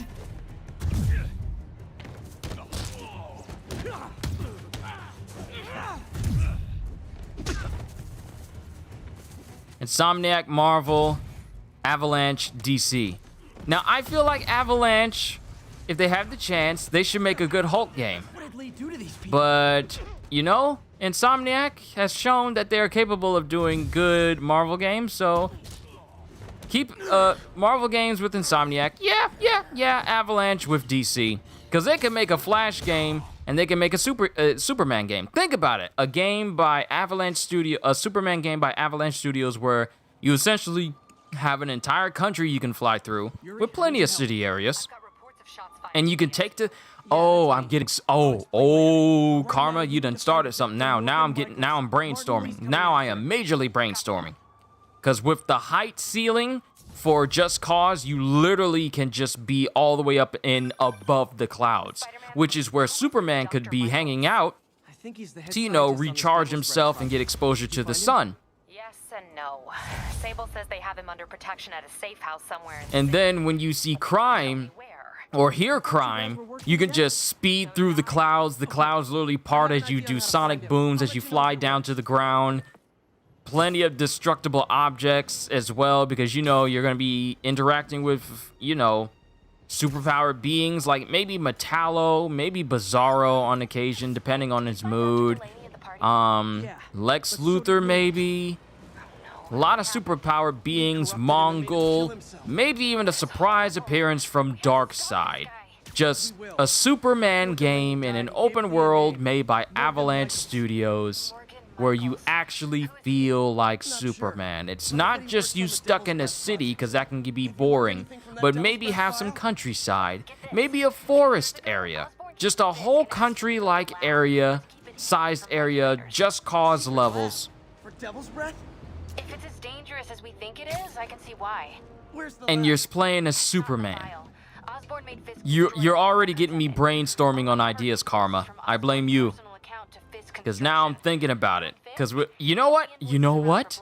You know what? You know what? Hold on. I'm going to save right here. Because we're going to pop in Just Cause. We're going to pop in Just Cause just so I can get even more ideas. Hold on. Let me save this. Oh. Wasn't planning to ask. Oh, you done started something. Hold on. Close the game. I'm putting Just Cause in.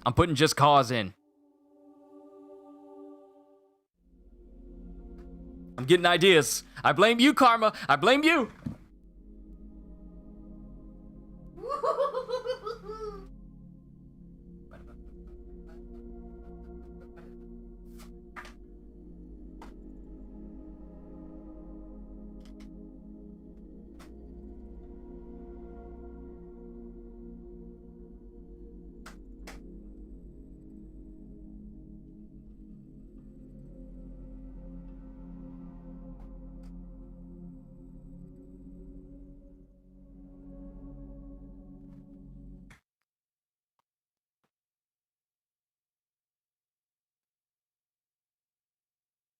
Unfortunately, Just Cause 4 doesn't benefit from playing on the PS5, which means that it is permanently locked at 30 frames. It doesn't have a 60 frames unlock for being on PS5.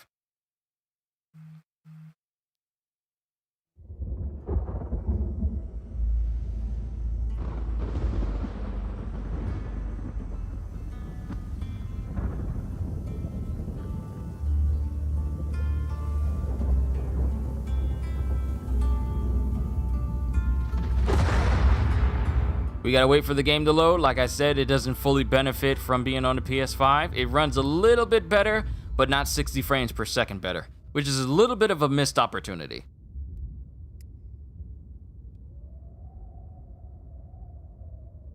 And I've also been watching a couple of clips from Tombstone, so I might play Red Dead Redemption later on my own time. Not here on this stream, but I'll probably play it on my own at some point, because it's been a while since I last played Red Dead.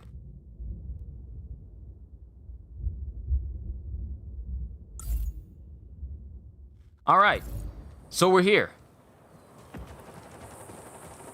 Now, unfortunately, it is very apparent, like my eyes are so adjusted to the 60 frames of Just Cause that going from Spider-Man 60 frames to the 30 frames of Just Cause is a little bit distracting. And I kind of got the Seasons Pass so I can go up in the air with this jetpack. But I'm about to show you, this is a whole country area. Like, even a small portion of the map for Just Cause is essentially an entire city that you would normally see in Spider-Man. Like, I want to say, like, a good portion of this area here. I can't even zoom out anymore because the map is just that huge. But this is a whole country that Avalanche Studios made. A whole country. And you can fit any one of the open world environments that from, I don't know, you can fit both Batman in one section and Spider-Man in another, but the place is just absolutely massive. Now I'm gonna wait for my jetpack to refuel, because we're gonna go up as high as the game can take you. And it is a long way. I upgraded my jetpack because I got the Season Pass, and the Seasons Pass has that with the whole extra yada yada. But we're gonna go up as high as we can. It is entirely possible to do an open world game where it is massive. Oh, there's a tornado over there.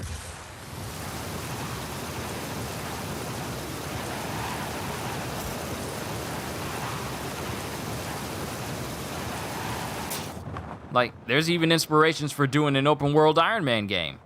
Entirely possible. I mean, look at this. There are whole areas, like I could go all the way down there, and that's a whole section down there.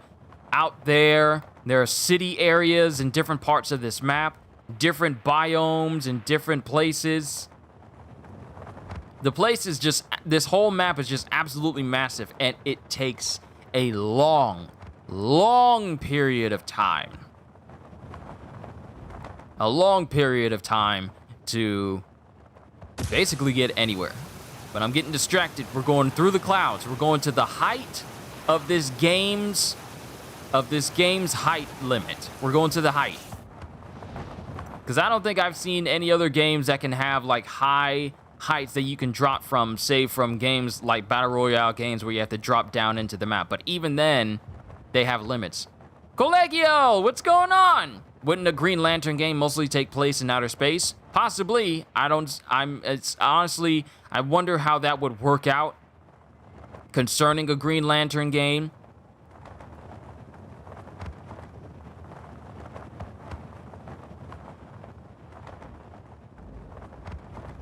You know what? Before we go to the clouds, let's just mess around with this tornado over here. Just because we can. Because who can say they play a game where you get to fly through a tornado?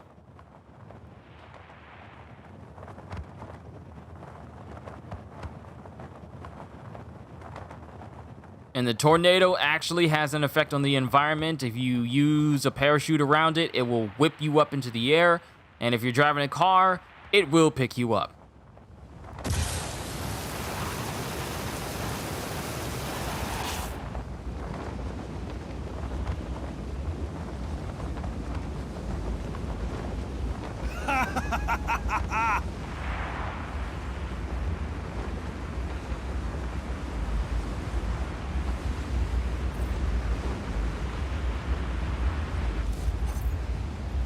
As you see here, I got pulled in.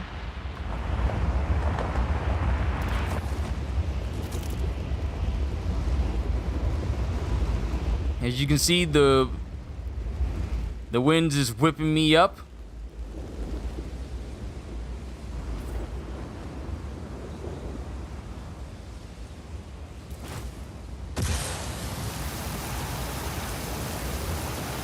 But now we're gonna go above the clouds. We're gonna go to the height limits. So we're gonna keep going up. I'm in the middle of the storm, so I can't even tell where I am right now. Because you can go well beyond these mountains. And I just want to show you from a literal cloud's eye view just how big this map is and how a Hulk game could really work in an environment like this.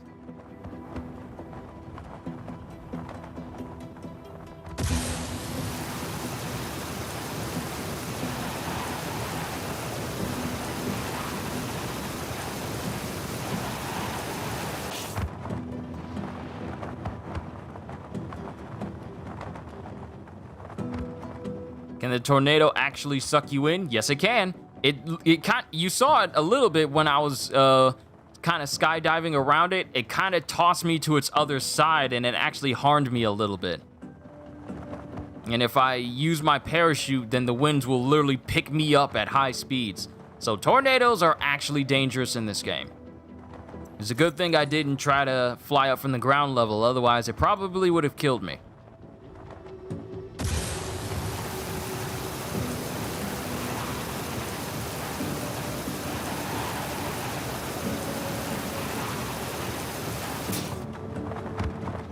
All right, you see how far out?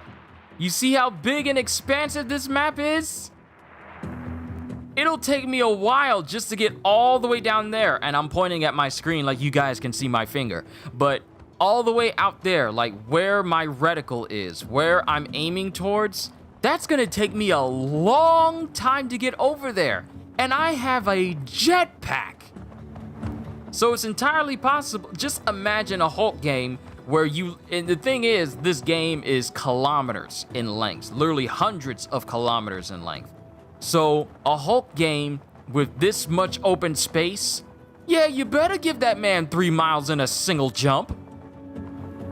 But we're not done yet. We can still go higher. We can still go higher than this. I haven't hit the ceiling yet. So even though we're above all these clouds, and you can kind of see the edge of the map just a tad, we haven't reached the height limit for this game. Look at that! You can't even see the road. You can barely see the roads from this height that I'm at right now. Not even the Superman Returns game can make you go this high. And this game was made back in, what, 2018? I want to say 2019? So if there's people out there who think that you can't do an open world Superman game because like you gotta limit it just a little bit, yeah, tell that to the developers of Just Cause, where they literally can give you a jetpack, a wingsuit, and a parachute, and just say, okay, just do whatever you want. You want to just go skydiving? You can. Just look at the size of this environment, and there's plenty of places as well. Like, give Hulk his super speed and his super jumping. And if you fall into the water, I mean, Hulk can basically build up enough propulsion underwater to, you know, move at 80 knots. Apparently, he's been tracked at moving at 80 knots in the water. And he's been clocked at moving underwater at speeds that even Namor was thinking like, wow, that bro can move.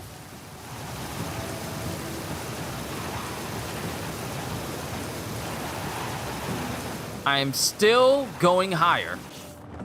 What is my favorite superhero? Spider-Man, followed by The Flash, followed by Superman. Well, actually, Spider-Man, followed by Hulk, then The Flash.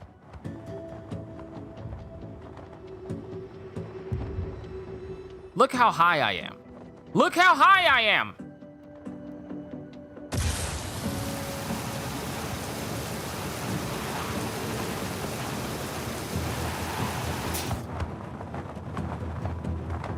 I haven't hit the ceiling yet. The game's camera will reorient me when it shows that I have hit the ceiling, but I haven't.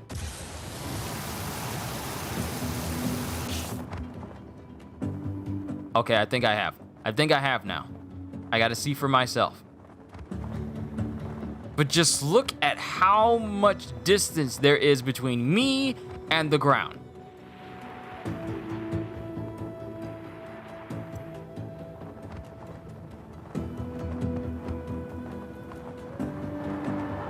The high mountains are just all the way down there now.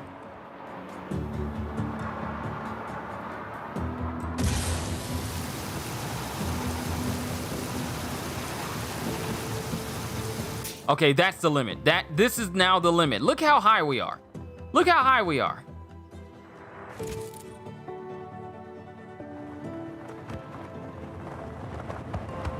And I'm taking my hands off the controller. I'm taking my hands off the controller. Let's see how long it takes us to get to ground level. This is Just Cause 4, I think. Yes. I'm still having trouble trying to track this game's gameplay missions because it tells me I need to reach this location. But when I try to find this location, it's not there. I have absolutely no idea how to continue on. I have absolutely no idea how to continue on with the story missions for this game. Mind you, I have not I'm holding my controller, but I'm not touching a single one of the sticks. I'm literally holding it by its base and the top with 2 fingers. That's it.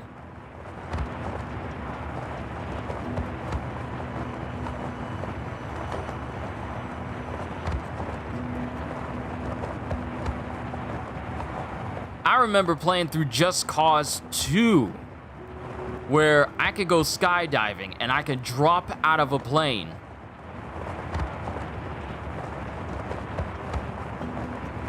I could eat breakfast in the morning and be done with my breakfast before I hit the ground.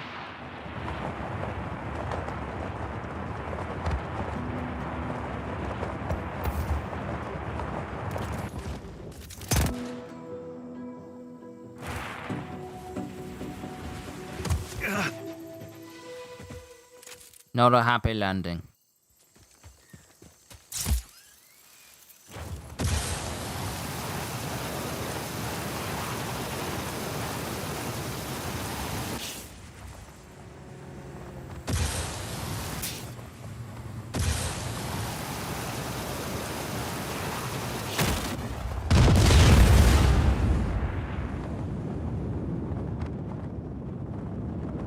That's almost outer space level, isn't it? Just a bit.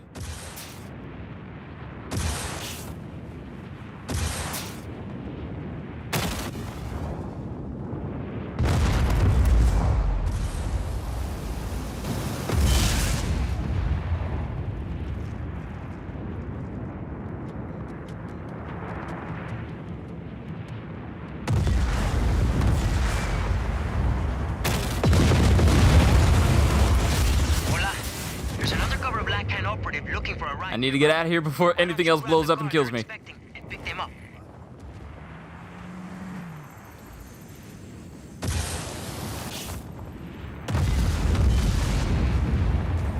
You can't tell me that in a game like this, Hulk just destroying stuff and stuff exploding doesn't seem ideal. That's gonna blow up at some point. Give it time. There we go.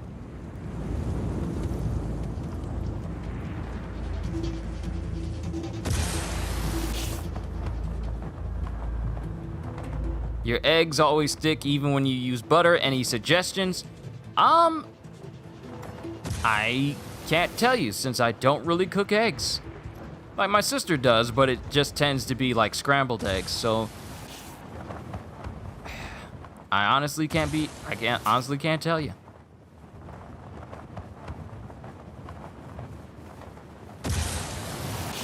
Hey now, you're a rock star. Get your eggs done.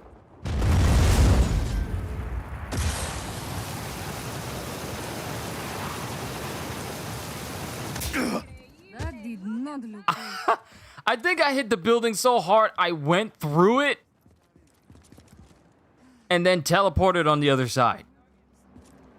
But with the game, like, you guys saw how far I went height-wise.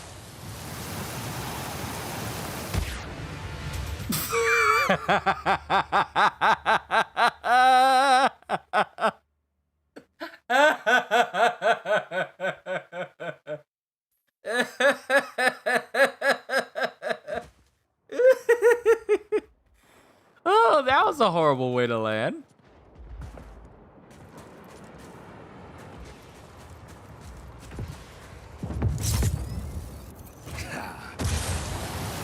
Use oil in a non-stick pan. I mean, that makes the most sense. That didn't dawn on me at the point because I was thinking, well, what other ways could he use butter?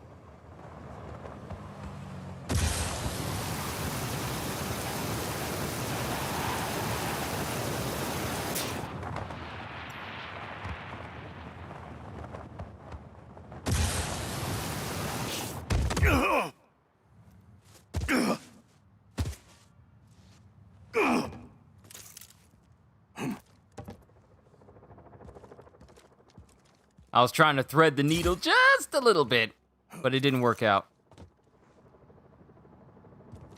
Like, you see how big just one small section of this map is.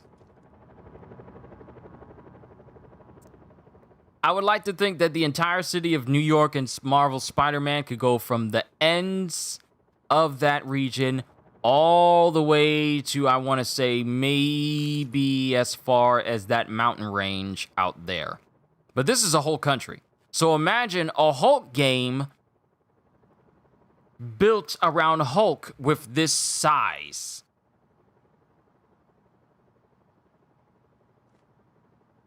Hey now, this is a community where we like to help other people, so trust me, these people know what they're talking about, and plus we don't mind helping people out. Well, more so them than me because, well, actually, you know what? We all don't mind helping people out. It's just that I could have given you better advice, but since I don't cook all that much, I'll leave it to the experts. But just imagine, for a sec, a Hulk game with a large playground this size.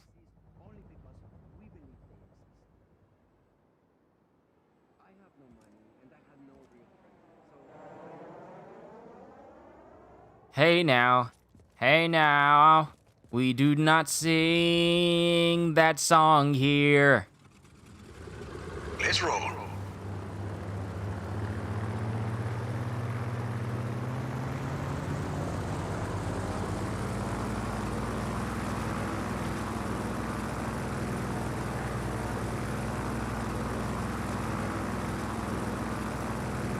Actually, this might be a faster method to get to the top of the map. A Hulk game of this caliber, ultimate destruction. Not just explosive objects, but destroying buildings as well. So this probably would have been a better method than using the jetpack. The jetpack just made you think, well, what if Iron Man had that type of capabilities? But also the ability to do U-turns.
Getting used to fighting yet, hermano? I'm used to it. I'll never like it.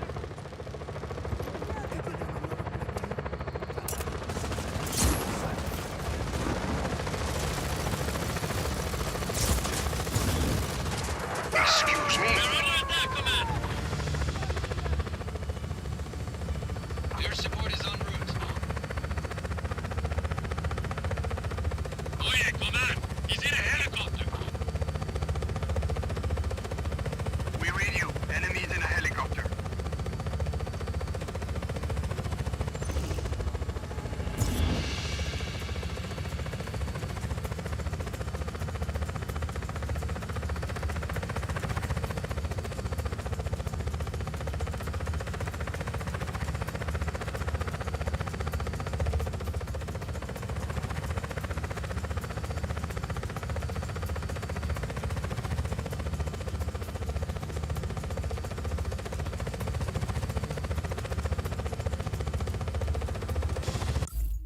It drop and then see what happens. But yeah, that kind of happened. But just imagine a Hulk game set in this type of environment, but it's built around Hulk. So you're literally just destroying everything within a countrywide expanse. Just a thought. But I got food to get, so I will be right back, ladies and gentlemen, and then we will continue on just a little bit, and then I'll call it a session here for today. So just talks amongst yourselves. Be right back.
I have returned, good peoples.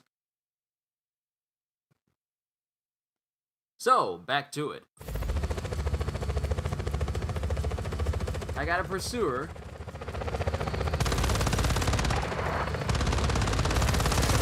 Now mind you, imagine vehicles like this taking on Hulk.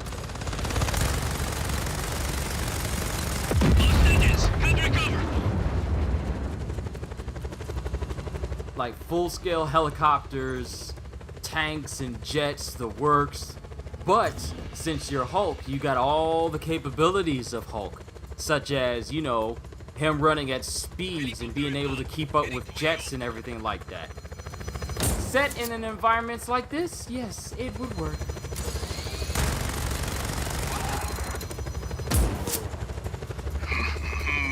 Hey, what's going on, Eric?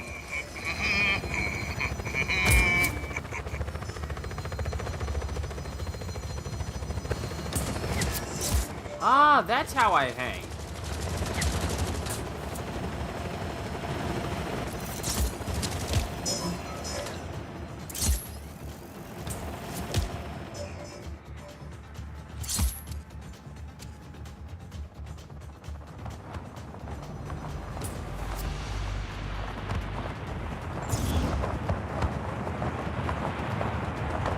I can't even tell where the helicopter is.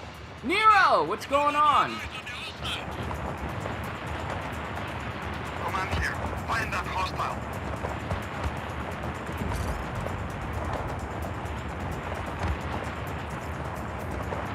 Lost contact with enemy. Regroup. Focus.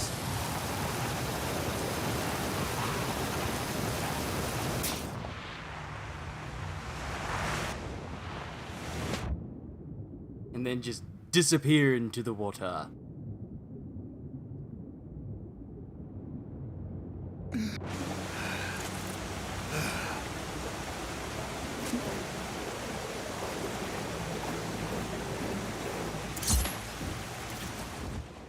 Ooh!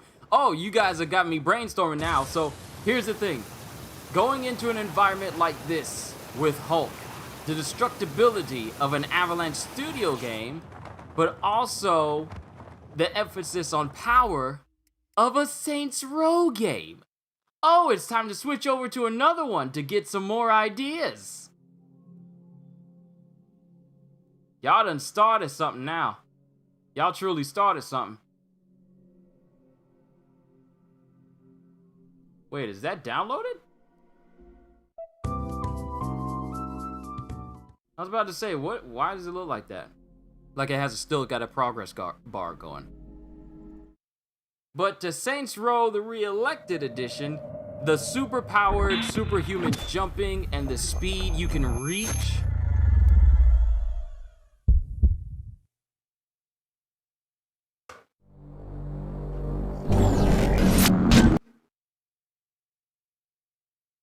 Now I gotta bring up another game that does like a lot of super-powered stuff.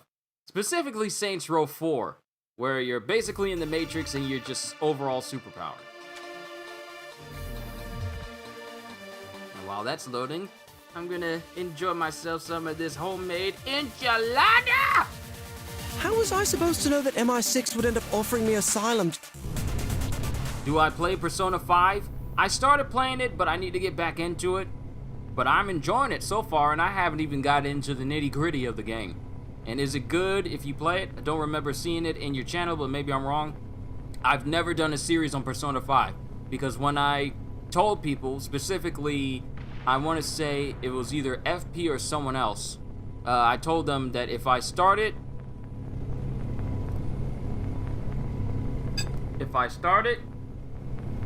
they told me it's a 100+ hour game.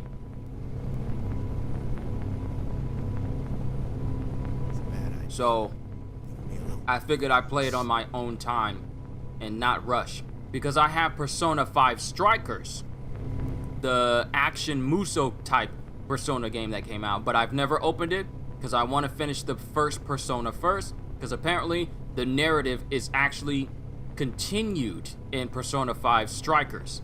So I want to know the narrative of Persona 5 Royal before I play that. That and Persona 5 Strikers I will play on my game. On my channel. I will play that on my channel here. But here, in Saints Row, it gives you all types of superpowers, such as super jumping,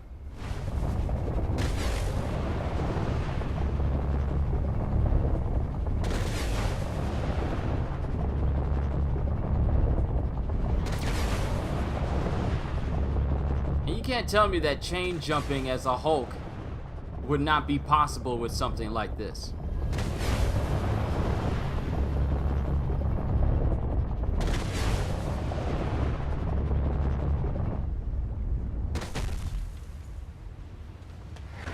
And then you have super sprinting.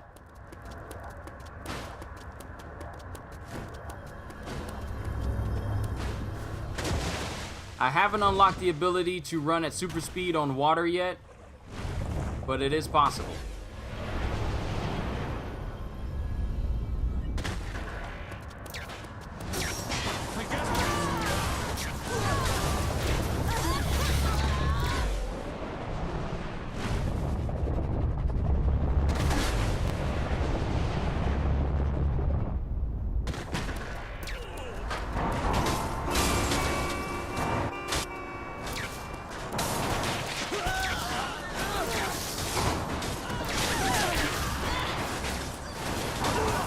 Just imagine being able to play as Hulk's ultimate world breakers form.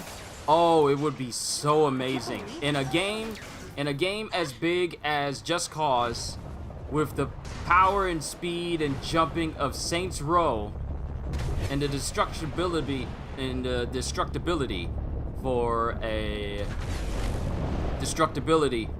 in a Avalanche Studios game, it would be absolutely amazing.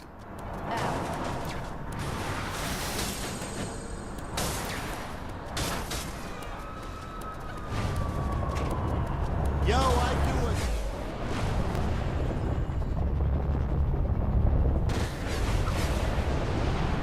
it. Predictions for One Piece? We're gonna see more of Luffy fighting Kaido, since he knows how to. Well, for those of you who only watch the anime of One Piece, this is gonna be a very major spoiler if you only watch the anime. Ready? If you're ready, then that means that you don't care, and I'm gonna say it. But as of right now, we've recently found out that not only can armament hockey be a thing, but also Conqueror's hockey used in the same method as armament hockey. So and Luffy's shown that he can use both armament hockey and Conqueror's hockey at the same time. So Conquerors can be used as an extension of yourself that allows you to enhance your attacks, just like armament hockey can. So I feel like we're gonna see Luffy get more and more used to it as he fights Kaido, but we really need to get back to the Straw Hats fighting the Tobiropo, like Jinbei facing off against Who's Who, and Frankie facing off against Sasaki, and Usopp, Nami, and Tama facing off against Page One and Ulti. And then we got Brooke and Robin facing off against Black Maria. And the last thing we saw of Chopper was him slapping the taste out of Queen's mouth, after he pretty much cured everyone on the performance floor of the Ice Oni rounds. Woo! But we really need to get back to the Straw Hats facing off against their own opponents. Because as much as I like seeing more and more of Luffy face off against the Yonkos, I kind of just want to resolve all these other fights first before we conclude with Luffy beating Kaido. Woohoo! Yeah! You want the Red Hair Pirates versus Straw Hats. Basically, Luffy is physically punching Kaido with Conqueror's Haki. Yes, basically. Conqueror's Haki can now be used as a physical enhancement, rather than just being used to overpower people with sheer willpower. It can now be used to augment your fighting strength. Yeah! And it turns out that when Kaido uses his Raime Hake, that's him using Conqueror's Haki and Armament Haki at the same time. Then Roger and Whitebeard, when they clashed, and they couldn't even touch each other when they were clashing, that was them using Armament Haki and Conqueror's Haki. Luffy beating Kaido makes no sense no matter how you twist it. How so, Karma? Because Luffy has to beat these Yonko in order for him to go through this path of becoming Pirate King. He has to beat these people. He has to. So it actually does make perfect sense for him to beat him. Because it's not like, I mean, it can't be like, oh, Kaido has been hyped up to be the super powerful individual. He's had such a hype being led up to him being near invincible, but we've clearly seen that even the most invincible still fall prey to some haki.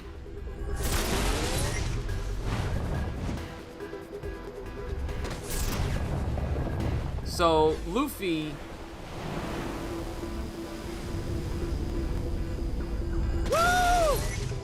okay, Karma. Okay, so it's kind of obvious that even if I explain it to you, you still think that it doesn't make sense. So what about it does not make sense? What about it about Luffy beating Kaido doesn't make sense to you? Because look at this from a Luffy standpoint. Can you honestly consider it a win if you don't beat Kaido? You literally went out of your way to say that you're gonna beat Big Mom, you're gonna beat all the Yonko. So what sense would it make for Luffy not to do that?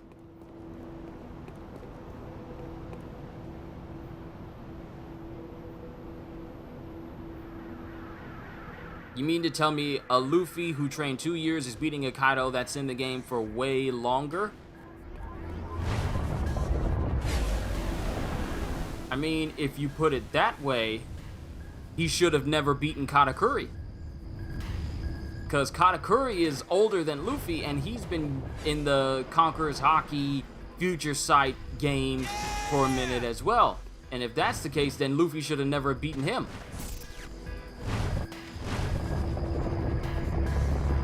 Kaido and Luffy have the same Conqueror's Haki thing, so Luffy doesn't have any advantages over Kaido.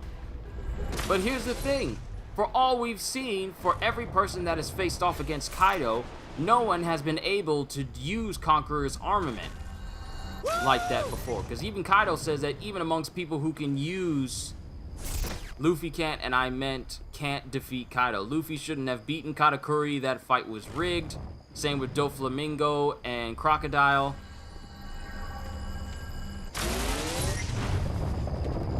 See, here's the thing that a lot of people keep forgetting. Luffy is incredibly lucky.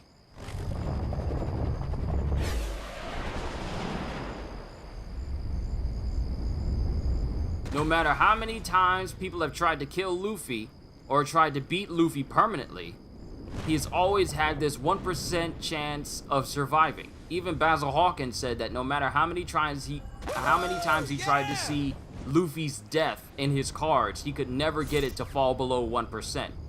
So whenever it seems that Luffy is about to fundamentally lose to the highest degree, then that 1% falls in there. Now, it doesn't happen 100% of the time, otherwise Luffy never would have been knocked out the very first time him and Kaido fought. And Rayleigh explained that Haki grows stronger in the heat of intense battle. It does! And given the fact that Kaido, for the past number of years, has never had a fiercely intense battle with anyone other than Odin, that should apply to Kaido as well then. I mean, here's the thing. The thing that all of us, not just you, Karma, not just me, but the thing that all of us keep trying to think is we understand how the narrative of One Piece goes, when none of us can think along the lines of what Oda is thinking. There's a reason why Luffy is getting to where he is right now.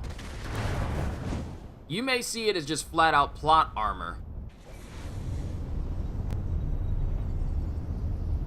But we can't just assume that we know that what Oda's doing is just giving him a whole bunch of plot armor just for the sake of the story. This ain't fairy tale.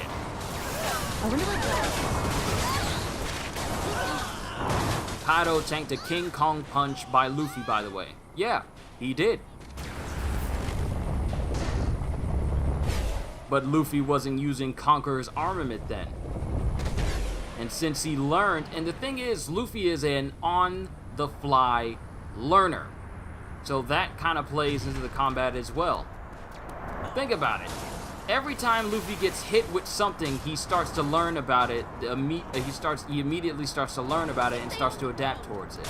He got hit by a Conqueror's, wait, that was anime only, my bad. Yeah, that was kind of anime only. The whole fight between Luffy and Kaido, that was anime only, and Kaido literally just one-shot him in the manga without a moment's hesitation. But I still think it fits perfectly for Luffy to have to beat these Yonko. Because, first of all, Luffy, it wasn't even Luffy. Wasn't it even Luffy that says that I don't want to do something that's just mundane? I want to do something exciting, and he even says like, I'm too uptight about doing this thing so mundane. I'd rather do things loud and boisterous and stuff like that. I'm too uptight about it. But Luffy has to beat these Yonko. That's just the person that he is. Luffy is not a person that just says like, well, I just need to make him bow to me or whatever, or maybe we just need to run away like we did in Whole Cake Island, which for all intents and purposes made sense because they were only there to get Sanji. They weren't there to take on Big Mom because they weren't ready. But Luffy has to beat all these Yonko. It doesn't matter how you slice it, doesn't matter how you look at it, it is going to happen. Now, we don't know if it's going to happen for every single Yonko, because I feel like with Shanks, might be a different case. Due to it being Shanks. Is Ryuo and Conqueror is not the same thing? It looks the same. No, Ryuo is actually what they call armament hockey in Wano. Ryuo is just Conqueror is what they call armament hockey in Wano. Armament is just Ryuo said in Wano. And their analogy of it is different. But Conqueror is completely different from Ryuo. It's not the same.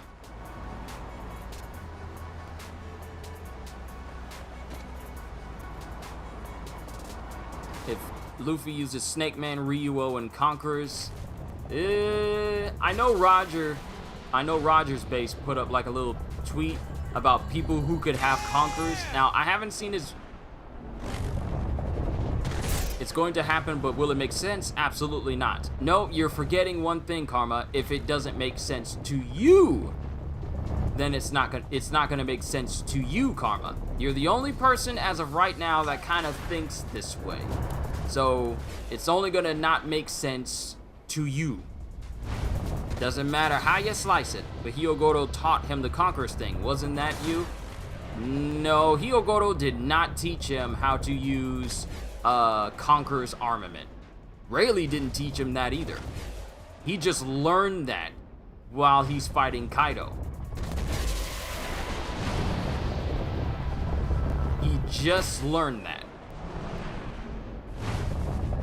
Doesn't make sense to anybody. I mean, it makes sense to me for Luffy to beat these Yonko. Like I said, it only doesn't make sense to you, Karma. You're the only one. At least currently. I'm pretty sure there's a handful of people, but it's not the majority who think that, so it doesn't count. It doesn't count. And that's my only stance on the matter, and you're not going to change my mind about it.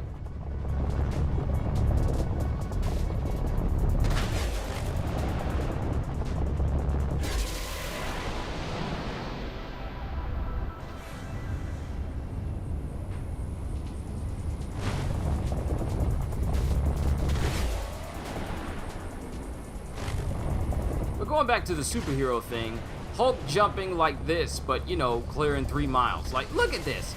This is an old game from 2006, 2017, 2018, maybe 2017.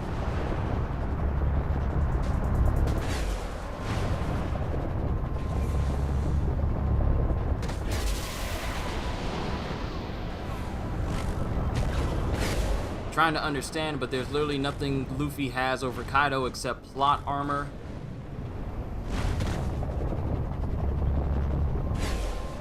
I mean, if that's the case, plot armor is around every character, including Kaido. Including Kaido and Big Mom. If it wasn't for Prometheus getting away from Zoro, then Big Mom would have died and she would have been out.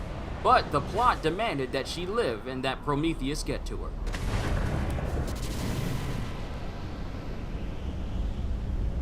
And I guess willpower, but that comes with being the main character. I mean, it depends on the narrative. This reminds me of the Flash game that was in development. Oh, I always look at that video every now and again just to think of what could have been. And to think that the people who wanted to publish the game didn't see it as worth their time. The idiots! You realize how much money you could have made with a Flash game? Well, a Flash game made right, actually. Let's be specific. It had to be made right. But just imagine a Flash game where you're just running. Sorry, Kyushu, but you're not making sense to me. Well, if the idea of Luffy doesn't make sense to you, then me trying to explain it to you may not make sense as well. So, to each their own. That's all I can say to you, Karma. Kaido said that only a few people can use Conqueror's armament, and that is what he used to KO Luffy before. Yeah, that's basically what he used. It's basically Conqueror's armament is basically turning your willpower into an actual physical object that you can then hit people with. It's literally you beating people with literally beating people over the head with willpower.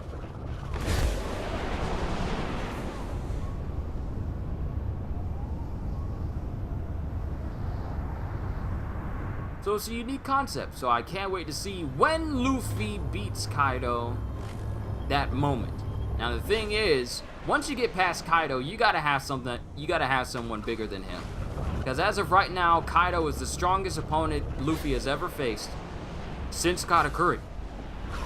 So once you get past Kaido, who's known as the strongest creature in the world, you gotta go bigger after that. You can't lower the bar for who Luffy has to face afterwards. You gotta go big or you gotta go home. So even after Kaido is contended with and Big Mom is contended with, we still got some other people that Luffy's gonna have to face. So now the question is, who's gonna be the next big bad after Wano? Because every arc has one.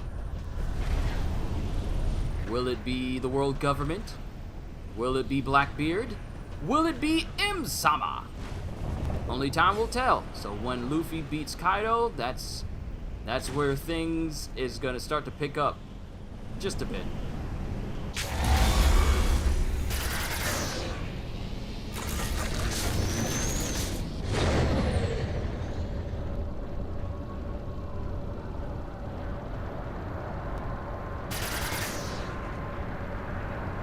Some people are saying that Akainu and Blackbeard are going to be made much stronger. Wouldn't mind seeing Zoro or someone else injure Kaido and then Luffy winning, but by himself makes no sense.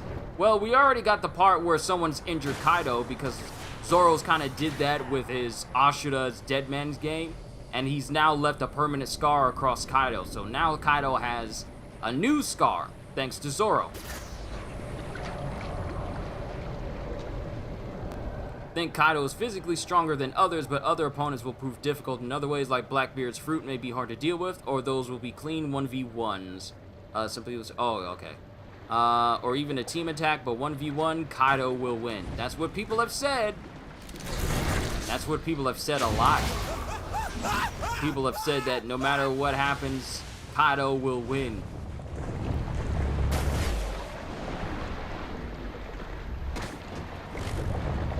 Heard that a lot. We'll see how long that lasts. This game is insane. Yeah, it is. For an old game, it is insane. And this is the closest you can get to making a full-on superhero that isn't an MMO. And I'm just running around jumping while I'm talking to you guys when I should be eating all my food.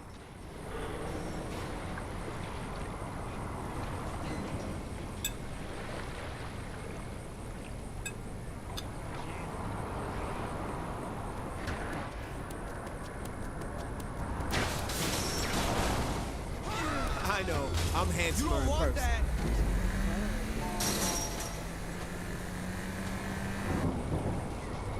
This makes getting to work.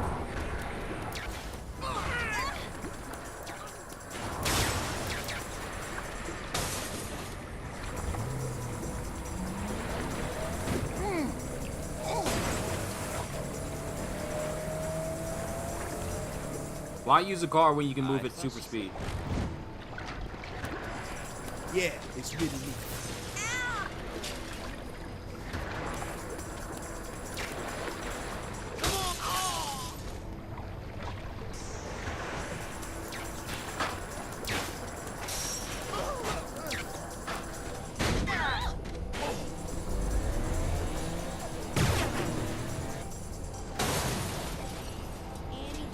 Shake hands with the president. Bullshit!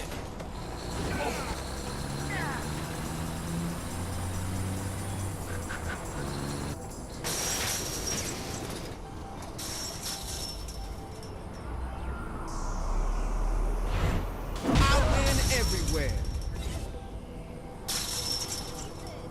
Isn't there supposed to be a final war or something like that? I think so.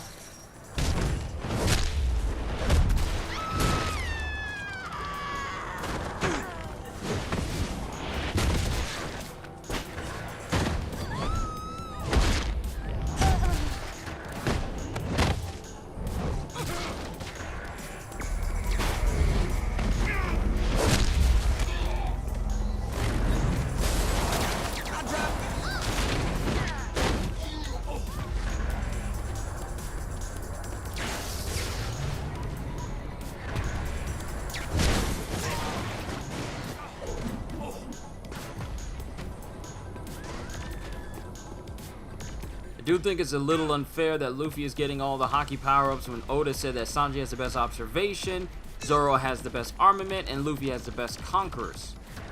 See, I actually have to agree with that. Because I feel like if Luffy has all the best everything, then there really is no need.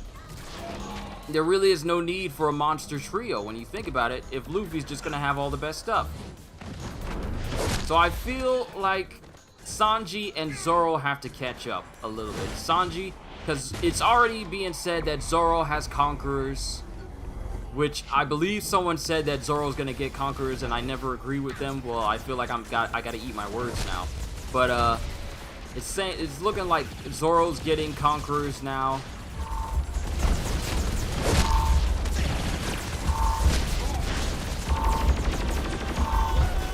I gotta go.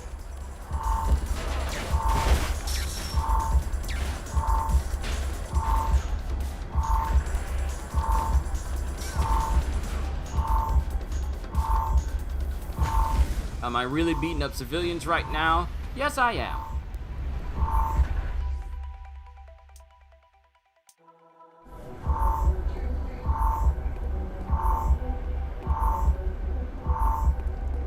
Oh, they were behind me.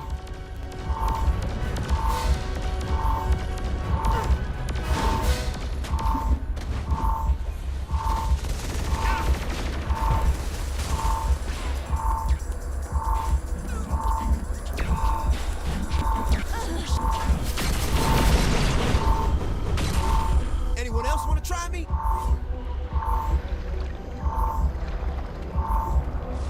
All right. I'm not in trouble now. I'm good. I can't believe it.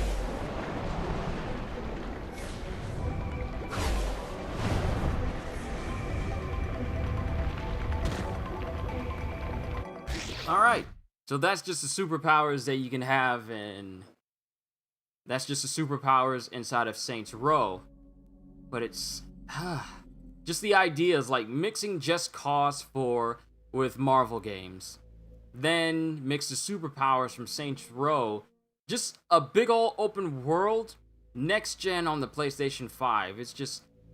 there are so many options.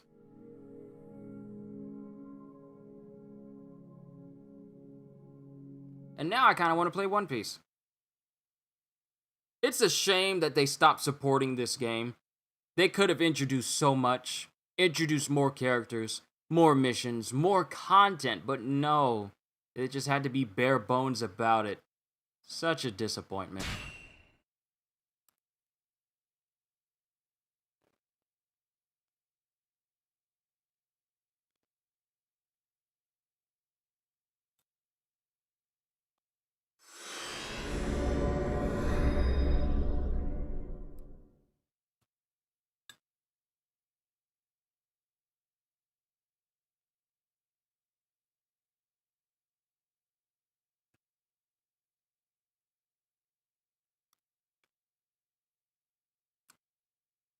Ooh, this enchilada is good!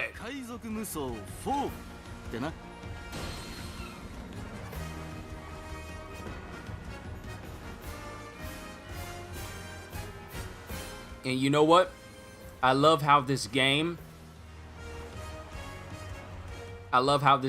showed us what Conqueror's armament looked like before the anime and manga did.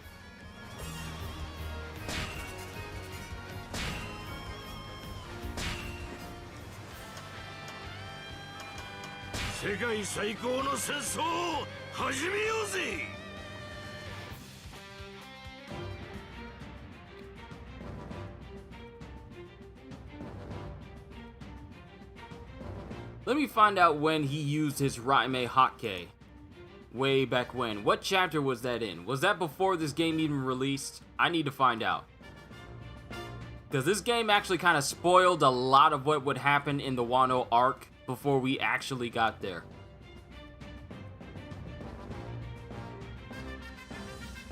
Have I seen the old Dragon Ball Raging Blast games? Oh, so many memories.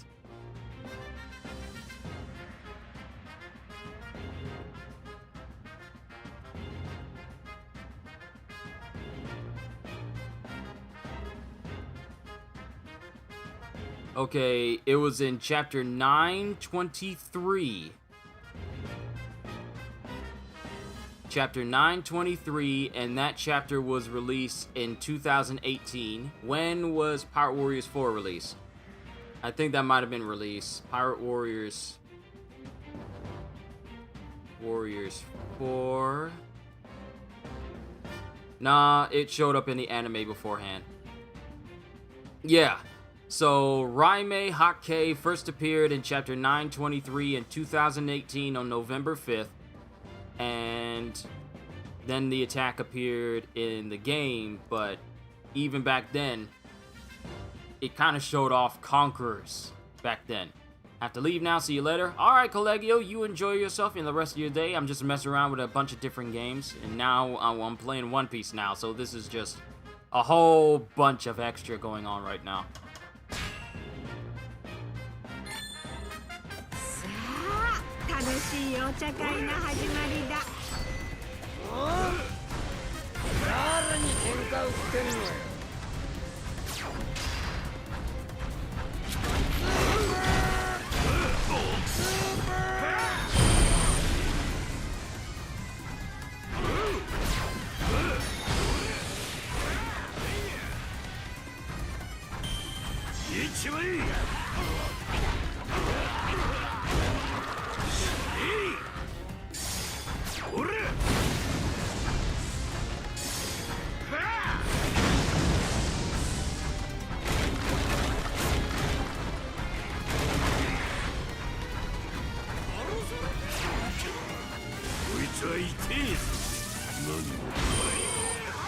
There it is, Conqueror's armament right there. We just never knew what it was. It was right there in our faces. We were playing with it the whole time and we never knew.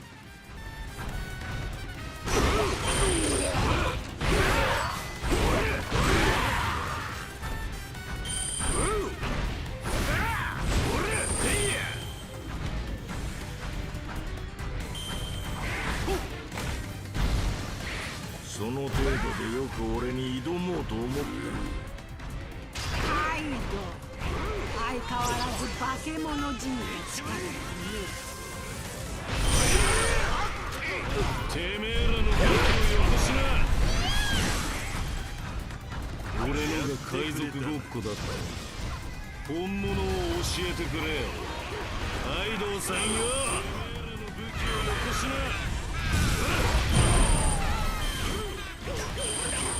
I hope if they ever, I wonder if there's something else we didn't notice. I mean, this attack here when he's throwing out ice, we've never seen him do that, but him doing that roar at the end and it harms enemies, that's the invisible slash attack. Then we have this attack here. Wrong one. We already know of this one. But, we know he can call down lightning, or at least shoot out lightning. We don't know if he can just call it down, though.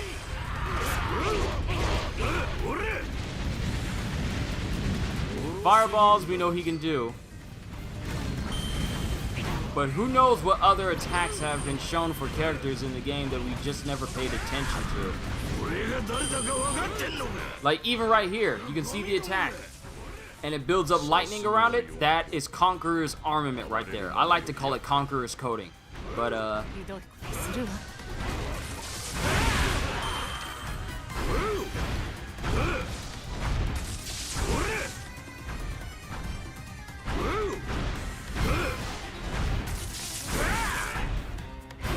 why is it lifting me off the ground like that?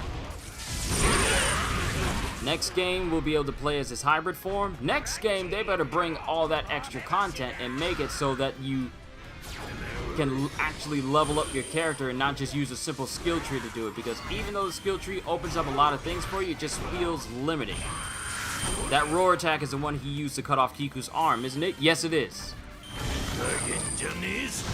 Let me see if I can do it again.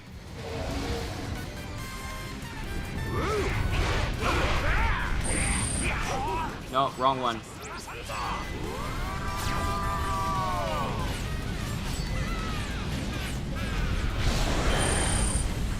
That last roar right there, that was the invisible slash one, the demolition slash.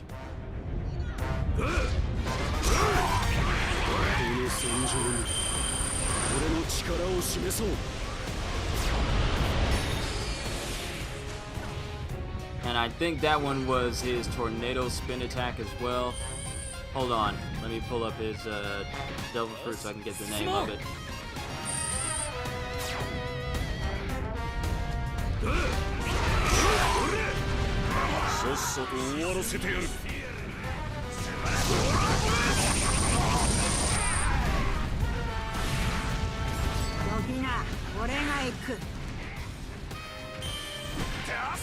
It's called Dragon Twister. Dragon Twister he can do here. A lot of the moves he does in the manga before they were revealed and named, he could do in this game.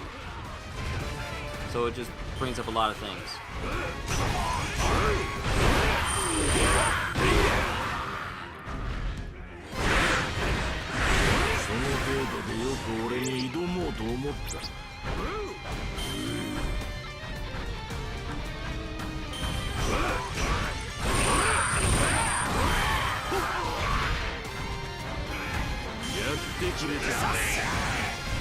Bet his breath stank. I mean, he doesn't like to be sober, so it probably smells of alcohol all the time.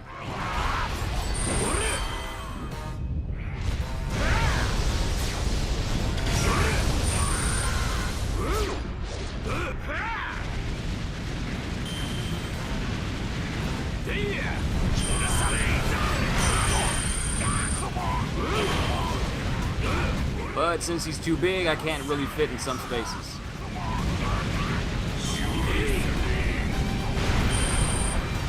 And I would have liked the ability to stay in these forms an infinite number of times, like maybe the hardest difficulty reward or something like that, but I've talked about this before.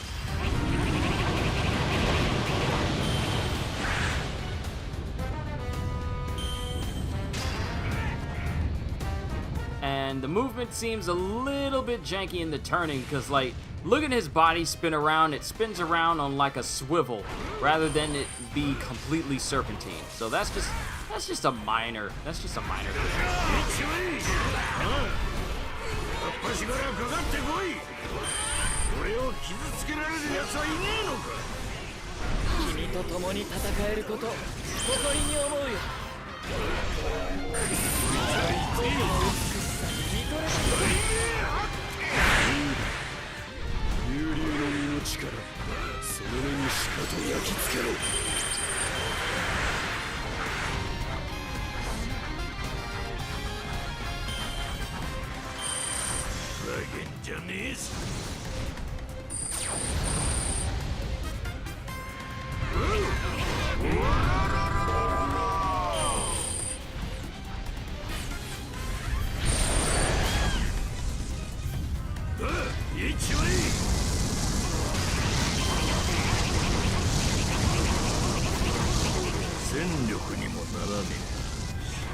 Did I send them feedback of the game?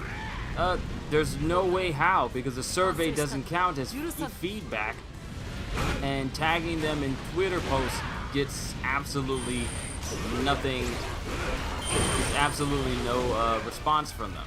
So they pretty much just sent the game out, put out the three DLCs and the characters in them, and they just say, okay, we're done. That's it. Goodbye.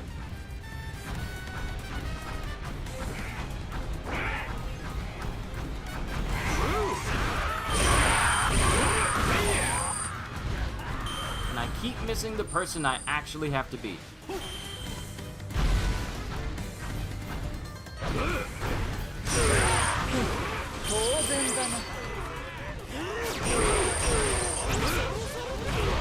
Like, I would love to have a One Piece game where the enemy count is just monstrous and you got wild attacks and you can get to Disgaea levels of devastation. Because that's what One Piece does. Give me a Kizaru gameplay where the explosions aren't like half my height or just slightly bigger than me. This dude can shoot out nukes.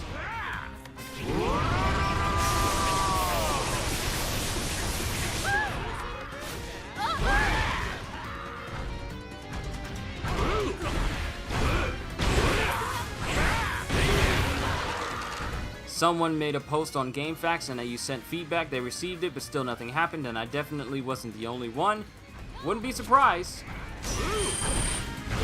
I mean, they still put out posts celebrating the birthdays of certain characters.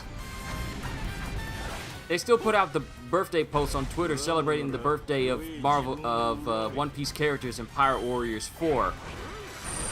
But they don't say anything else. They don't mention anything else.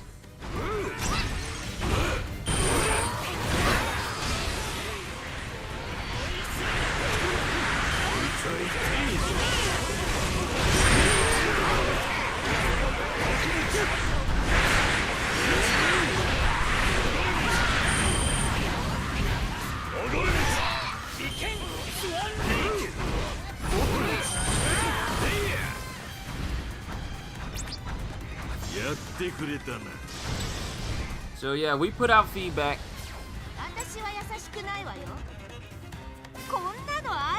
They just did nothing with it.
されてんだこら。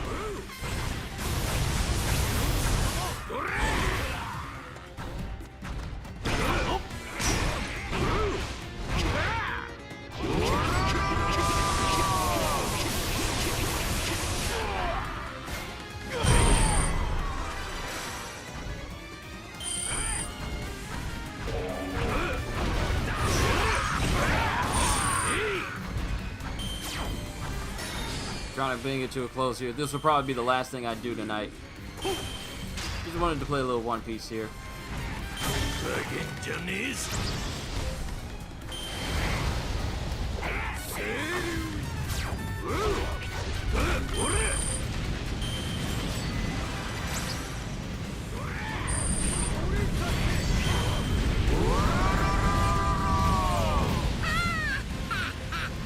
Fireballs and giant ice boulders just falling everywhere. Complete and utter chaos.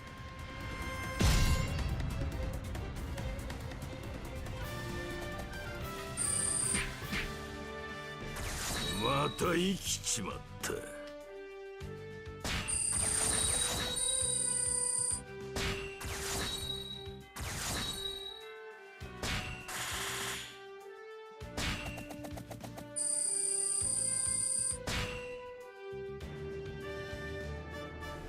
But that is all I got for you, ladies and gentlemen. I kind of want to just have a little bit of a stream and talk to you about superhero games and, you know, show off different examples of what could work best in certain game types. So I really hope in the future we get more single-player superhero games so they can dedicate all their times to making sure that the characters are done right and we never have to encounter another Omega level threat such as Marvel Avengers ever again in our lifetime. So, but that's all I got for you guys. Hope you really enjoyed this stream today. Lots of conversations. I'm glad we got to talk about a little bit of everything today. How would Law's Curtain be implemented in this kind of game, sequel, or Burning Blood one? Be probably used as a counter.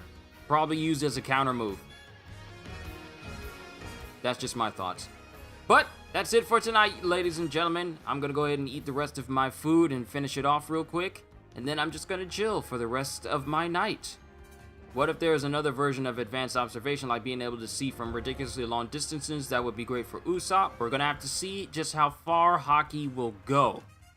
We're just gonna have to see, everyone. But with that being said, hope you all enjoyed.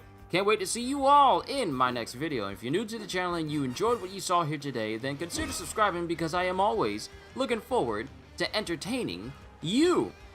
So have a fantastic day, and once again, as always, later peoples!